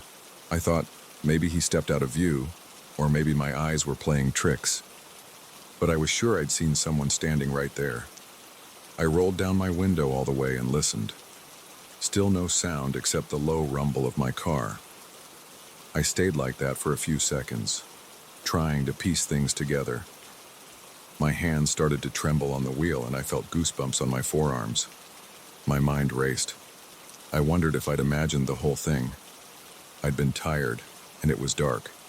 Maybe my eyes turned a tree trunk or a silhouette into something else.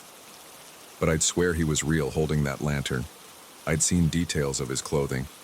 I looked in my side mirror and rearview mirror. Nothing. No sign of him. A surge of unease made me shift into reverse. I backed up a few feet, aiming the headlights where I'd first seen him. Nothing but grass. I backed up more, scanning the ditch and the side of the road. Still nothing. It felt like my nerves were on high alert. Every hair on my arms stood up. There was a strange silence that pressed in on me. Even my breathing sounded loud in my ears. I sat there, engine running, looking around for maybe half a minute, though it felt longer. My thoughts jumped to stories I'd heard about haunted roads or old travelers who show up at night.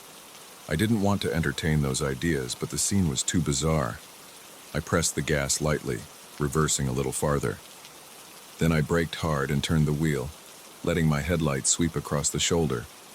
The beams caught a few patches of tall grass, some stray rocks, and more darkness. No one was there. I exhaled, a shaky breath, and decided I'd had enough. I put the car in drive, flicked off the hazards, and started moving forward. As I pulled away, my mind was racing with questions. Did I just see a ghost? Was it some trick of the light? Could a real person vanish that fast? My chest felt tight, and I rubbed my neck with one hand. I forced myself to stay focused on the road ahead because the curves were sharp. My tires crunched over uneven spots, and I tried to keep the wheel steady. I caught myself checking the rearview mirror every few seconds, convinced I'd see that lantern behind me. But I didn't see anything except the faint outline of the road. I turned on my radio again, just to break the quiet, but it only buzzed with static. That didn't help my nerves, so I turned it off. The darkness felt thicker now. My headlights seemed weaker, even though I knew they were fine. My breathing was quick and shallow. I tried to calm down by focusing on the tasks at hand. Drive straight, watch for curves, keep an eye out for animals. But my mind wouldn't let go of that image. A man in a straw hat, holding a lantern, just disappearing. I started to sweat under my collar, and I rolled the window down to get some fresh air. The cold breeze hit my face, and I realized I was gripping the wheel so tight my knuckles looked pale. I kept driving, glancing at the speedometer. I was going slower than usual. Part of me feared I'd see more lights up ahead or maybe catch sight of him again. The road stayed empty. After a few more miles, I noticed the pavement getting smoother, and I saw a sign indicating the next highway interchange. Relief washed over me, though I still felt jittery. Once I reached the main road, I merged onto a better lit area with a couple of streetlights near a rest stop. I pulled in, parked, and took a few moments to breathe. My hands were shaking. I looked around at the bright overhead lighting in the small parking area. A lone trucker was filling his tank at the gas pump. It was mundane, normal. But I couldn't shake the memory of that figure. My heart still pounded, and the tension in my shoulders felt like a heavy weight. I got out, stretched my legs, and walked around the car to calm down. I grabbed a bottle of water from my back seat and drank it in a few gulps. My throat was dry and the water felt good, but my nerves were still on edge.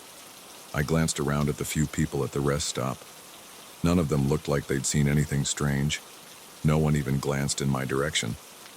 I debated telling someone, but I knew it would sound crazy. I pictured myself walking up to the trucker. "Hey, you ever see a guy with a lantern on that back road?" He'd probably shrug and say no, or maybe he'd laugh. So I said nothing, just got back in my car and stared at the steering wheel for a moment. I checked the time, almost midnight. I started the car again and headed toward the motel. The rest of the drive was uneventful, just a few turns and some scattered vehicles on the highway. When I finally arrived at the motel, I parked, grabbed my suitcase, and went straight to check-in. The clerk barely looked up from his phone while giving me my key. I climbed the creaky stairs to my room and noticed my hands were still shaky. Inside the room, I flipped on all the lights and double-checked the lock on the door. I dumped my suitcase on the floor and sat on the edge of the bed, staring at the bland walls. My body felt sore, like I'd been in a minor accident. I tried to process what happened. Every time I replayed the moment, I flicked on the high beams and saw the man vanish. I felt chills. Eventually, I forced myself to take a hot shower, hoping it would calm me. The water pressure was weak, but it helped some. Afterward, I lay in bed, the sheets feeling rough against my skin, thinking about that man. I wondered if I should have gotten out and looked around more carefully. But the thought of standing alone in that darkness made my heart pound again. I grabbed my phone, scrolled through social media, and tried to zone out. But nothing really distracted me. I barely slept that night. Every sound in the motel made me jump. In the morning, I packed up, left the room, and got on with my job, meeting clients, driving to the next town. That next day, I felt sluggish. My eyes kept drifting to the roadsides whenever I saw a darker stretch or a patch of tall grass. For the rest of the week, I stuck to well-lit highways, even if it added time to my travel. I told myself it was just my imagination, but I couldn't ignore the small details I'd seen. The straw hat, the old shirt, the flickering lantern light. It felt real. It didn't feel like a trick of my eyes. I wasn't sure what to believe. Weeks passed, and I kept busy with work. One day, over lunch with another rep, I almost brought it up in conversation, but stopped. I didn't want to sound like I'd lost it. The memory stayed in the back of my mind, though. Sometimes I'd replay the scene when I was alone in a hotel room at night. I'd remember how he lifted the lantern as if to say hello or get my attention. Then, in the glare of the headlights, he vanished. Even now, I'm not sure what to think. People talk about old spirits on forgotten roads. Others say it's all nonsense. I just know what I saw. Or at least what I think I saw. A man by the side of the road wearing a straw hat, swinging a lantern in that cold rural night, disappearing the second I tried to shine my lights on him. I don't travel that route anymore, and I still feel uneasy when driving late at night. Sometimes when the roads are quiet and dark, I find myself gripping the wheel tighter, half expecting to see that lantern glow again. The thought sends a chill up my neck. I push it away and focus on the pavement ahead. In the end, I can't say for sure if it was a ghost or some trick of my tired mind. All I know is that I stopped the car, saw someone, or something, standing there, and then watched it vanish. I felt the cold sweat, the rapid heartbeat, the tension in my muscles. That wasn't my imagination. That was pure fear. To this day, I still think about that moment. When I'm driving and the road feels too dark, I remember that night. I remember how he looked, how he held the lantern, and how he just disappeared like a light being switched off. Part of me wants a logical explanation, but another part of me thinks it might stay unexplained. It was a lonely road, a late hour, and something I can't fully explain. That's all I've got. And it's enough to keep me from ever taking that shortcut again.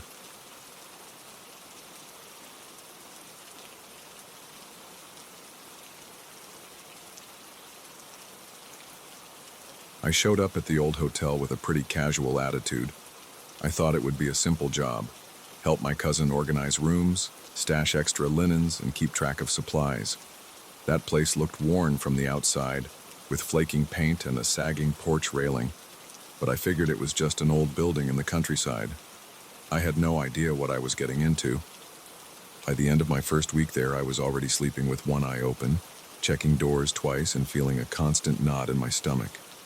I never expected a quiet country attic to fill me with so much dread. I'll start from the moment I arrived. My cousin Paula greeted me with a tired smile in the hotel lobby. She had her hands full with daily tasks. The place wasn't big, maybe 10 guest rooms, a small restaurant area, and a cramped lobby. She explained that most of the storage was spread out in different spots. A couple of unused bedrooms, a back closet near the kitchen, and a large attic that ran above the entire second floor. The attic was my main target. She wanted the clutter sorted, old furniture labeled for storage or donation, and extra linens folded and kept in sealed plastic containers. It sounded boring, but I agreed to help. Paula had inherited the place from our great-aunt, and she had no idea how much junk was piled up there over the years. The first days went by without much trouble. I carried boxes of towels upstairs. I organized broken lamps in one corner and old bed frames in another. The attic itself felt heavy with dust and smelled like stale air. The lighting was terrible. 2 bare bulbs spaced far apart, leaving long shadows in every corner. I'm not a paranoid person, but something about that attic felt oppressive. The floorboards groaned under every step, and the clutter formed narrow aisles like a maze. I sometimes heard the wind creaking through the rafters, or small rustling sounds that I assumed were mice. I tried to ignore it. One evening, Paula asked me to move some extra pillows and sheets up to the attic before bed. It was already close to midnight, and I was exhausted. But I carried a laundry basket full of linens up the main staircase, past the second-floor hallway, and then into the attic stairwell. The door to the attic stuck a bit, so I gave it a firm shove. The sound echoed in the darkness. At the top of the stairs, I fumbled for the light switch. A single bulb flickered on, giving me just enough light to see a small patch of dusty floorboards. I set down the basket of linens, letting out a sigh. As I stood there, I thought I saw a shape move across the far end of the attic. I squinted, leaning forward to get a better look, but everything was still. I brushed it off as my eyes playing tricks in the dim light. I walked to the center of the attic, stepping around some old chairs and a rolled-up rug. The smell of dust hit me again. I coughed a bit and started placing the linens on a wooden table. Then I heard a creak above me, like a footstep on one of the overhead rafters. My head snapped up and I scanned the darkness. I told myself it was just an animal, maybe a cat, though I hadn't seen any cats around the property. The hair on the back of my neck stood up. I couldn't see anything up there, but I felt watched. I decided to look around. My flashlight was in my back pocket. I clicked it on and aimed it at the rafters. The beam was weak, but I could see a few cobwebs and some dusty planks. I didn't spot any animals. I stood there for a few seconds, holding my breath, listening. There was a shift in the shadows above me, and I thought I heard scraping sounds, like slow, dragging footsteps on the wooden beams. I felt my chest tighten. My pulse jumped. The attic was so quiet that every small noise seemed amplified. I heard another creak behind me. I spun around, shining the flashlight into a corner. Nothing. But I still felt something there, just out of sight. My palms started sweating. I took a step back toward the attic stairs. I thought about calling Paula, but it was late. She was probably already sleeping, and I didn't want to freak her out. I told myself to finish putting away the linens and leave. I stepped toward the table again, but the light bulb overhead flickered. My flashlight started to dim. I stared at it in frustration. The battery had been fine earlier. Then, in an instant, the flashlight died. The attic light bulb buzzed and went out. I cursed under my breath, standing in total darkness. A chill ran through me. Then I heard that noise again. Above me, closer now. Slow, deliberate scraping steps on the wooden beams. I didn't bother with the linens anymore. I rushed toward the stairs, stumbling into boxes and knocking over a small lamp. My shins hit the steps and I nearly fell. I scrambled down, hitting the walls with my hands in the dark. I felt my heart pounding. At the bottom, I slammed the attic door shut and locked it. My breathing was ragged. I didn't tell Paula about it right away. I just went to my room, locked the door, and sat on the bed trying to steady my hands. I barely slept that night. The next morning, I got up early. I told Paula that I wanted to take a look in the attic during daylight, just to organize the stuff I'd dropped. I felt ridiculous. Maybe it was just my imagination, or a raccoon, or some weird echo. But my gut told me something else was up there. Paula gave me a puzzled look. She said she hadn't heard anything but told me to be careful. We both went up around 9 in the morning. The attic looked normal under the dim sunlight that came through a couple of small windows. There were dust motes in the air. I walked around, picking up the knocked-over lamp and the boxes I had stumbled into. I saw my flashlight on the floor. I picked it up, but the battery was dead. Paula asked me what had happened, and I just said I must have tripped in the dark. But I was more interested in something else I noticed near the far corner of the attic. There were footprints, bare footprints in the dust, leading from a cluster of old furniture toward the rafters. I crouched down and looked at them. They weren't huge, but definitely adult-sized. I put my hand next to one, and it matched about the length of my fingers to my wrist, maybe a bit bigger. I called Paula over. She frowned and said none of the guests should be up there, and she had no staff members who would walk around barefoot. She told me she kept the attic door locked most of the time, too. But the footprints were there, clear as day. They led toward a spot where the floor ended and exposed beams stretched across. It was a tight space near the roof, cluttered with boxes and a few crates. The footprints didn't come back. We tried to look between the boxes. We found nothing except a bunch of dust and cobwebs. I felt uneasy the whole time. After we cleaned up, Paula left to handle some front desk work. I stayed behind, checking every corner. I used a new flashlight with fresh batteries. I knocked on walls, moved crates, opened boxes. I was half expecting a person to jump out from behind a trunk, but I found no sign of anyone. I still couldn't shake that uneasy feeling, though. I kept glancing over my shoulder, expecting to see a face or a figure lurking in the shadows. Later that day, I decided to search the rest of the hotel's upper floors. There weren't many places to hide. The guest rooms were small, and the closets were half empty. The hallway had 2 locked doors that Paula said led to small storage areas. We checked those together, and they were full of cleaning supplies and holiday decorations. No sign of anyone. I even went outside and looked around the perimeter of the building, but I didn't see footprints in the dirt or any open windows on the second floor. The attic windows were small and sealed from the inside. It didn't make sense. That evening, I sat in the lobby with Paula. We went over the day's tasks. She told me a few guests had checked in, but none seemed suspicious.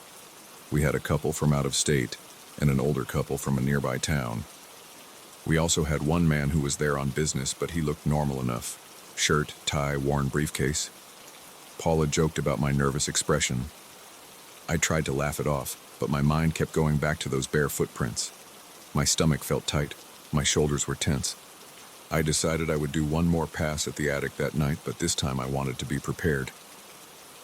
Around 10 p.m., and after the guests went to their rooms, I grabbed a heavier flashlight, a spare set of batteries, and a portable lantern from the supply closet. I also took a small wooden stick, about the length of my forearm, just in case I needed to pry something open or defend myself. Paula thought I was being paranoid, but she didn't stop me. I told her to listen for any noise and call me if she heard something weird. I went upstairs. The hallway was quiet. The old floorboards creaked under my feet. I unlocked the attic door and stepped in. I placed the lantern on the floor near the entrance and turned it on. Its glow reached about 10 feet, enough to see the immediate area. I clicked on the flashlight and aimed it around, methodically checking the corners. I could hear my heart thudding in my chest, but I tried to stay calm. I moved slowly between the stacks of furniture. The dust swirled around my legs. I listened for any scraping or movement. For the first few minutes, it was silent except for the occasional settling of the building. I moved farther in, toward the far side where I had seen the footprints. I looked down, searching for new prints. I didn't see any fresh ones, but the old ones were still there, faint but visible in the dust. They led to the same cluster of crates. I held my breath and shined the flashlight between the crates. Nothing but shadows. I crouched down, peering into a gap. I reached in with the stick, nudging a few boxes aside. It revealed only more dust. My pulse slowed a bit. Maybe it really was my imagination. Maybe some maintenance worker had come up months ago, barefoot for some odd reason, and left those prints. I started feeling silly. Then I heard a muffled shuffling sound overhead. It was the same slow, dragging sound I'd heard the night before. My muscles tensed. I stood up, aiming the flashlight at the rafters. The roof beams looked empty. I took a step back, trying to get a better angle. That's when I heard a soft thump behind me. I spun around, shining the light at a tall wardrobe. It was old, with chipped paint and a mirror on the door. It stood near the corner of the attic. Nothing seemed out of place, but I was sure I heard something move over there. I swallowed hard. I walked to the wardrobe, bracing myself. I grabbed the handle. It felt cold in my hand. I pulled the door open. Inside, I found a few old coats on hangers. I pushed them aside. Nothing behind them but the wooden back of the wardrobe. I stepped away, breathing a little easier, but not by much. Then the attic light bulb flickered again. My lantern stayed steady, but the overhead light sputtered, casting bizarre shadows on the walls. I pressed my lips together, listening. Another scrape came from above, then a long, low creak. It sounded like someone was shifting their weight on the beams. I aimed my flashlight up there again, stepping to the side to see if there was a hatch or an opening to another space. The beams just ran across the length of the roof. I saw a small vent at the far end, but it looked too narrow for anyone to fit through. The scraping continued for a few seconds, then stopped abruptly. My hands started to shake. I realized I was sweating despite the cool attic air. My mind raced. I wondered if some stranger was living in the attic's hidden corners, slipping around at night. But how did they get in and out? And why barefoot? I took another slow walk around the perimeter, checking every stack of boxes. I felt the same prickling sensation on my skin, like someone was watching me, but nothing jumped out. Finally, I decided it was enough for one night. I walked back to the stairwell, picked up my lantern, and locked the attic door behind me again. I didn't see or hear anything else on my way downstairs. I told Paula about the sounds, but she just gave me a worried expression and said she would keep an ear out. The next morning, I went up again at dawn. I didn't want to give whatever was up there time to hide. I checked the dust for new footprints, but everything looked the same. No new tracks. The old ones were even more faded. The rest of the day I spent around the hotel asking the few staff members if they'd noticed anything unusual. They all said no. A maintenance guy told me the attic had some holes in the roof, and sometimes raccoons got in, but he hadn't seen any signs of large animals. For the rest of the week, I avoided going to the attic at night. I organized it in the daytime with Paula nearby. We put away the rest of the linens and labeled boxes. The atmosphere felt tense, but we never saw more footprints or heard more scraping. I still felt uneasy every time I saw the bare beams overhead. I sometimes caught a faint scuffling sound, but I couldn't be sure if it was real or just my imagination. On my last night before I headed back home, I stood in the hotel lobby with Paula. We talked about the weird events. She said she might hire someone to check the attic thoroughly, seal any openings, or install better lighting. I told her that was a good idea. I couldn't explain the footprints, but I knew what I heard. I knew something was up there that night, watching me. I can still picture that dark corner, the soft dragging of what sounded like human footsteps, and the shape I thought I saw near the rafters. Even now, when I think about it, my stomach tightens. I remember how my flashlight died at the worst possible moment, how every hair on my body stood on end, and how I felt like someone was behind me in the darkness. I don't have a neat conclusion to the story. Nobody died, nobody got hurt, and no missing persons showed up. But those footprints didn't appear on their own. That slow, shuffling noise didn't come from the wind. I don't know who was up there or why. I just know I'm not going back in that attic alone, especially not at night. And if Paula wants me to move more boxes or store more linens up there, she'll need to bring a bright set of lamps and a locked door behind us, because I'm not taking any chances again.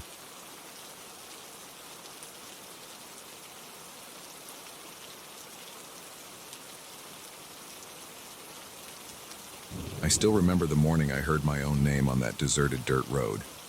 Even today, when I think about it, my heart beats faster, and my palms get sweaty.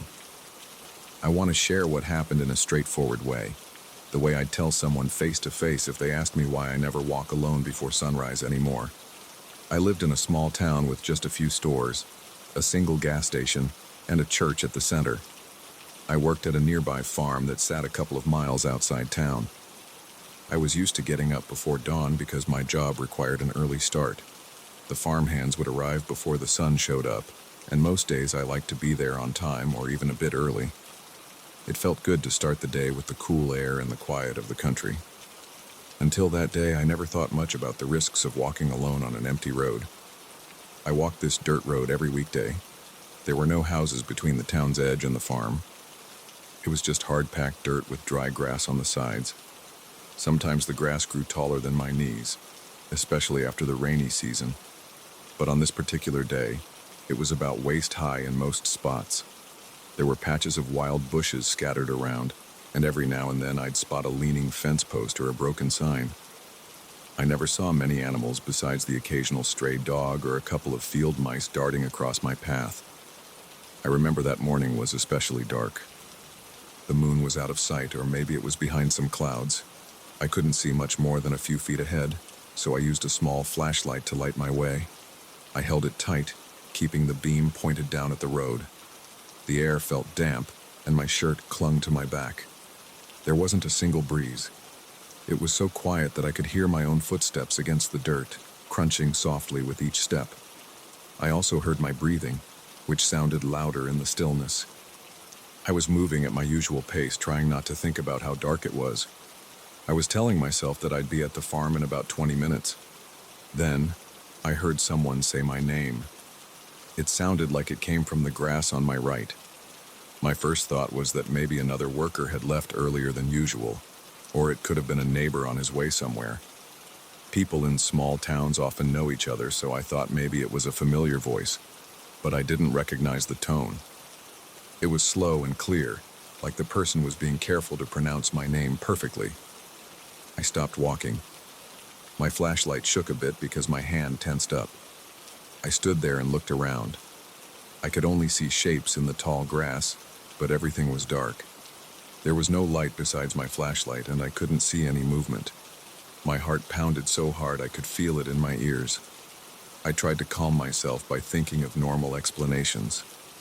Maybe someone had a problem and needed help. So I said in a loud voice, "Who's there?" My voice cracked a little. It sounded strange, echoing in the quiet. I waited a few seconds, holding my breath. There was no answer. I stood there for what felt like a long time, but it was probably just a moment. I didn't hear anything else, just the faint rustle of grass. I thought maybe I imagined it. Sometimes when it's too quiet, you start hearing things, or your mind plays tricks. So I told myself that. I shook off the weird feeling, adjusted my bag, and started walking again. My feet felt heavier. My throat was dry, and I noticed sweat dripping down the side of my face even though the air was cool. I moved faster, keeping my eyes straight ahead. But then I heard it again. It was my name, this time closer, like the person was only a few steps away in the grass. The voice was the same, careful and slow, not loud, but forceful. I stopped again. I felt a cold knot in my stomach. This time I didn't ask who it was, I just froze and tried to see any figure in the grass. The flashlight beam cut across the road and into the weeds, but I couldn't spot a person or an animal. Everything looked still. My heart pounded even harder. My breathing got shallow, my legs felt weak, and I had the urge to turn around and run back to town. But the farm was closer than my house at that point, so I just stared for a second. I remember my mouth went dry and I could barely swallow. A wave of chills ran over my body. The voice wasn't shouting or whispering. It was calm, but it felt wrong. My instincts told me that something was off, like I shouldn't be there. The hair on my arm stood up. I gripped the flashlight so tight my knuckles hurt. Then I heard a slight rustle in the grass like someone shifting their weight. It was enough to break me out of my frozen state. I bolted. I didn't care about the dirt kicking up on my boots or the jarring bounce of my bag on my shoulder.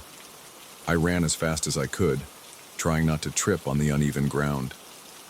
My lungs burned almost immediately because I wasn't used to sprinting that early in the morning. But I couldn't stop. My mind was racing, going over questions I couldn't answer. Who would be out there calling my name at that hour?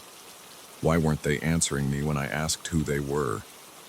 As I ran, I held the flashlight in front of me, but it shook too much to see anything clearly. My eyes watered from the strain of looking into the darkness. My chest felt tight from fear and lack of oxygen. My heart kept pounding, and my legs started to ache. I thought I could hear footsteps behind me, but maybe that was just my own echo. I didn't dare look over my shoulder. Something told me not to check if I was being followed. I just wanted to keep moving and get to the farm, where I knew there would be lights and people. I reached a bend in the road that signaled I was almost there. The farm entrance was about 50 yards after the bend. I remember the relief that hit me when I saw the faint glow of the farm's security lights. Even though it was still dark, those lights were enough to make me slow down a bit. My chest was tight. I was gasping for air, and my leg muscles felt like they were burning. I forced myself to keep a steady jog until I passed through the old wooden gate. When I got onto the farm property, I finally allowed myself to look back. I shone my flashlight behind me, but there was just the empty road leading to the bend. I didn't see anyone. The grass stood still on both sides of the path. When I made it to the main barn, I leaned against the wooden wall and tried to steady my breathing. One of the other workers, a guy named Mark, was there feeding some of the animals. He saw me panting and asked if I was okay. I told him I thought I heard someone calling me on the road, but he just shrugged. He said he hadn't passed anyone on his way in, and he had arrived only 10 minutes earlier. He used a bike to get to work and usually took a different route. He looked at me like I might be losing my mind, but he didn't say that out loud. He just offered me some water, which I drank in big gulps. We went on to do our work. The whole day, though, I couldn't shake the tension in my chest. Every time I walked near the barn door or glanced out at the road, I expected to see some figure standing by the gate. My hands trembled a little as I performed my tasks like feeding the livestock and loading equipment. My coworkers noticed I was jumpy, but I didn't explain much more. I only said I had a close call with someone or something on the road. That evening, when the shift ended, a friend offered me a ride home on the back of his pickup. I accepted right away. There was no way I was going to walk that dirt path after sundown. The memory of that voice was stuck in my head. I kept replaying it and trying to figure out who it might have belonged to. It was a man's voice, I think, but the clarity of it was eerie. It had no accent or drawl. Most people in town had a certain way of speaking, but that voice was too measured. I thought about it all night and barely slept. The next morning I woke up a bit later than usual and considered taking a bus or catching a ride from a neighbor. But the bus didn't run that early and I didn't have many neighbors willing to drive me. I decided to wait until the sun was almost up. By that time, it was bright enough to see down the road. I kept looking for footprints or trampled grass by the spot where I'd heard my name, but I couldn't see anything out of the ordinary. It was just the same grass, the same dirt, and the same open stretch of nothing. For a few days after that, I still felt uneasy whenever I was on that road. I'd keep my ears open for any sound. My senses were on high alert, and every little rustle made me jump. But I never heard the voice again. There was no evidence that anyone had been out there. No one I asked mentioned walking that road at that hour. My coworkers thought maybe I'd been spooked by an animal, or maybe I was just exhausted and imagined it. I didn't buy that. I know what I heard. It wasn't a random noise or an animal call. Someone or something clearly spoke my name. It wasn't loud, but it was distinct. And it happened twice. That second time it was much closer, like the person had moved through the grass to get near me. I can't explain it, and I won't try to make sense of it anymore. All I know is it happened, and it shook me up enough that I never want to repeat that experience. From that day on, I changed my routine. I got a cheap bike with a little headlamp. I started leaving my house a bit later, closer to sunrise, and I rode quickly, making sure I stayed in the middle of the road.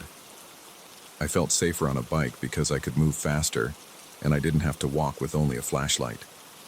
Even so, I'd feel that tension in my shoulders and a tightness in my chest whenever I passed that part of the road.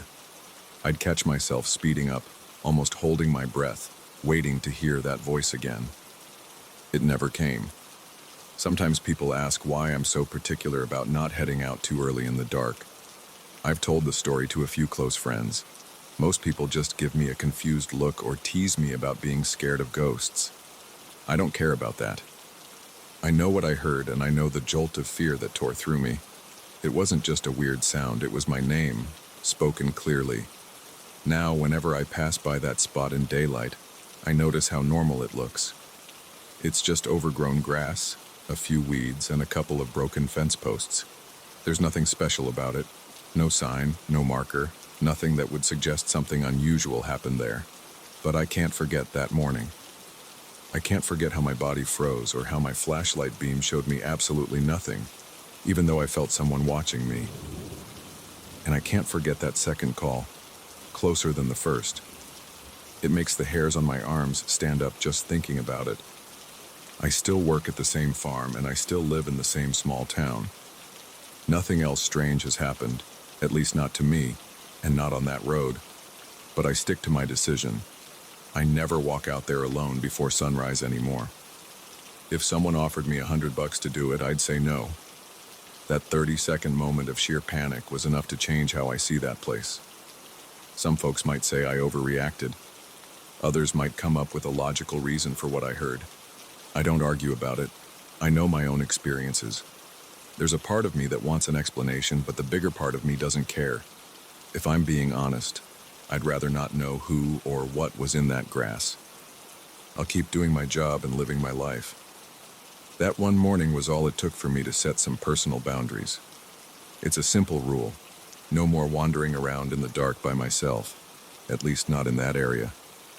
I still feel a chill when I pass the spot, even in daylight. Sometimes I look at the grass, half expecting it to move or reveal some hidden shape, but it never does. That's the whole story. I was out there, I heard my name, I ran. I got to the farm, and I was safe. I don't know who or what called me, and I don't want to find out. That's all there is to it.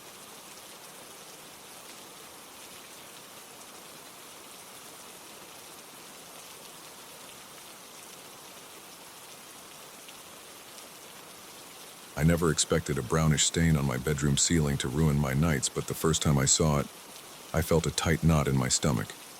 I was brushing my teeth in the evening. I walked into my room and noticed a patch of dull, dirty-looking brown near the corner of the ceiling. It wasn't very large, maybe the size of my hand. I looked around for any sign of a leak. The walls were dry. There was no dripping sound. I got a chair, climbed up, and ran my hand over the spot. It felt cool, but I couldn't detect any moisture. I went to bed thinking it was just some weird discoloration or maybe old paint. I didn't give it much thought until I realized it was getting bigger every night. The next day, I woke up and checked the stain again. It looked the same size as before, so I shrugged and got ready for work. When I came home that evening, it appeared a bit darker. I turned on the overhead light, stared up at it, and tried to see if it had spread. The edges seemed fuzzy, like it wasn't just a perfect circle. It bothered me, but I had dinner to cook, so I left it alone for a while. Around 10 p.m., right before going to bed, I looked at the ceiling again. That's when I noticed something that made my heart pound. The outline looked vaguely like a person. I could see a curve that resembled a shoulder or an arm. My pulse sped up. I stood on my bed to get a closer look. The shape didn't smell like mold. It didn't feel wet. It was just a darker shade of brown in that odd outline. I lay down, staring at it, waiting for something to happen. I wasn't sure what I expected, but my thoughts were racing. Eventually, I dozed off. I woke up at around 3 a.m., feeling heavy in my chest. The room was quiet, but I swear I felt a tight pressure around me. My forehead was damp with sweat, and my throat felt dry. I opened my eyes and looked right at the ceiling. The shape seemed bigger. It was definitely larger than before. I got this prickly sensation across my skin, like my body knew something was off. I flipped on the lamp by my bed. The light revealed the same humanoid outline, only now it extended a few more inches toward the center of the room. I didn't hear anything unusual, but I felt uneasy, like I wasn't alone. I sat up, trying to slow my breathing. I told myself I was imagining things. Eventually, I lay back down and forced myself to sleep. In the morning, it looked smaller again, almost back to the size of my hand. For a week, this pattern repeated. Each night, the shape appeared to stretch out. By morning, it would shrink. I called a friend who knows a bit about home repairs. He came over during the day, took one glance at the spot, and told me it looked like a mild stain, probably from old water damage. I shook my head and explained that it kept changing size. He didn't believe me, but he offered to bring a moisture meter another day. We tested it together, but it showed no sign of water infiltration. The drywall felt solid. There was no moldy smell. He left, looking puzzled. I felt frustrated because I still had no explanation. I called a professional leak specialist the following Monday. He showed up with his equipment, scanned the pipes, checked the attic, and couldn't find anything. He walked around the house, tapping on walls and listening for hollow spots. Nothing turned up. He told me, maybe it's just a cosmetic stain. Patch it up. But I told him it was changing shape at night. He just shrugged. When he left, I felt more uneasy. I was on my own with this weird phenomenon. Over the next few nights, the stain continued to shift. Sometimes, late at night, I would wake up feeling a heavy sensation in the air. I'd sit up and see the outline stretch closer to where I was lying. My skin would break into goosebumps. My mouth would go dry. My heart would thump so loudly in my ears that I was sure someone outside could hear it. I tried to ignore the urge to panic. I'd switch on the lamp, watch the shape, and it would stay there, unmoving. Then, a few hours later, I'd check again, and it might be a bit smaller, or sometimes it stayed the same. After a few days, it would fade entirely until there was no trace left. I would breathe a sigh of relief. I thought it was over. But then, maybe 2 weeks later, the stain would appear again in a slightly different corner of the ceiling. I started losing sleep. I tried to record the changes by taking pictures, but the difference in size wasn't always obvious in the photos. I tried to mark the edges on the ceiling with small pieces of transparent tape, but that felt a little too weird, and the tape didn't stick very well to the paint. I became jumpy and tense. Small noises in the night, like the refrigerator humming or a branch tapping the window, made me flinch. I kept checking the ceiling like it was some kind of threat. I never saw it move in real time, but every time I looked at it, it seemed a bit different. Sometimes the head portion looked bigger, or the arm shape became more defined. But if I stared too long, I started doubting my own eyes, like I was looking for details that might not be there. Still, the feeling of weight in the air at night was too strong to be my imagination. My chest felt tight and I had trouble breathing, as if the oxygen in the room was thinner. One night, after a long day at work, I decided to stay up and watch it. I brewed coffee around 11 p.m. and set up a chair where I had a clear view of the ceiling. I kept the main light off, leaving only a table lamp on. I wanted my eyes to adjust to the dark, thinking maybe I'd see it change if I looked carefully. My legs felt restless and I kept shifting in the chair. Around midnight, I noticed the edges of the stain looked darker. It seemed to grow outward at a slow pace, like an expanding shadow. No noise accompanied this change. It was just a gradual extension across the white ceiling. It formed what looked like a broad shoulder on one side and a narrow arm on the other. My breathing grew shallow. My heart hammered in my chest. My hands felt cold, but my forehead was hot. I got up, walked to the bathroom, and splashed water on my face. When I returned, I could swear it had grown another inch or so. I felt my stomach churn. It was late, and I was jumpy. I turned on the overhead light, hoping it would stop. Nothing happened. It stayed there, the same shape. I turned the light off again, and it kept me company for the rest of the night. By 2 a.m., I was exhausted. I lay on my bed, facing the stain. My eyelids grew heavy, but every time I felt myself drifting off, I jolted awake and looked at the shape again. In my half-asleep state, I thought I saw it move. I felt the air turn thick. I could feel my heart rate spike. My breathing got ragged. My mind raced. I was thinking, is this a ghost? Is it a trick of the light? Am I dreaming? But everything felt too real. My sheets were damp from my sweat, and my back was tense. I kept my eyes on the ceiling until they burned. I must have dozed off around 4 a.m. When my alarm went off at 7, the shape was smaller, just like before. I went through the day in a fog. Work was a blur. My coworkers asked if I was okay. I just told them I had trouble sleeping. I couldn't tell them about a mysterious human-shaped stain. It sounded ridiculous even to me. That evening, I checked the ceiling the moment I got home. The stain hadn't returned yet. I felt relief, but it was mixed with a strange disappointment, like I wanted proof of what I was experiencing. Around 9 p.m., I glanced up and saw it again, faint at first. But there, I cussed under my breath. My chest tightened as I realized another night of tension was ahead. I started thinking of other possible explanations. Could it be some chemical reaction in the paint? Could it be the light from outside casting a shape? But the blinds were closed, and it happened every night regardless of any outside lights. I even tried shining a flashlight on it, but all I saw was that dull brown color. I considered painting over it, but I worried that wouldn't solve the problem, and something about it felt bigger than just paint. It felt like it was connected to the atmosphere of the room, feeding on my unease. Eventually, I decided to stay at a friend's apartment for a few days to see if the stain would appear or disappear while I wasn't around. I slept on his couch for 3 nights. When I returned, I walked into my bedroom. The ceiling looked clean. There was no sign of that brownish outline. I laughed out of relief. I felt tension leaving my shoulders. That night, I slept without waking up. No heaviness, no weird shapes. I thought it was over for good. But a month later, I spotted a new stain near the center of the ceiling. Same color, same gradual shift at night. This time, I tried to ignore it.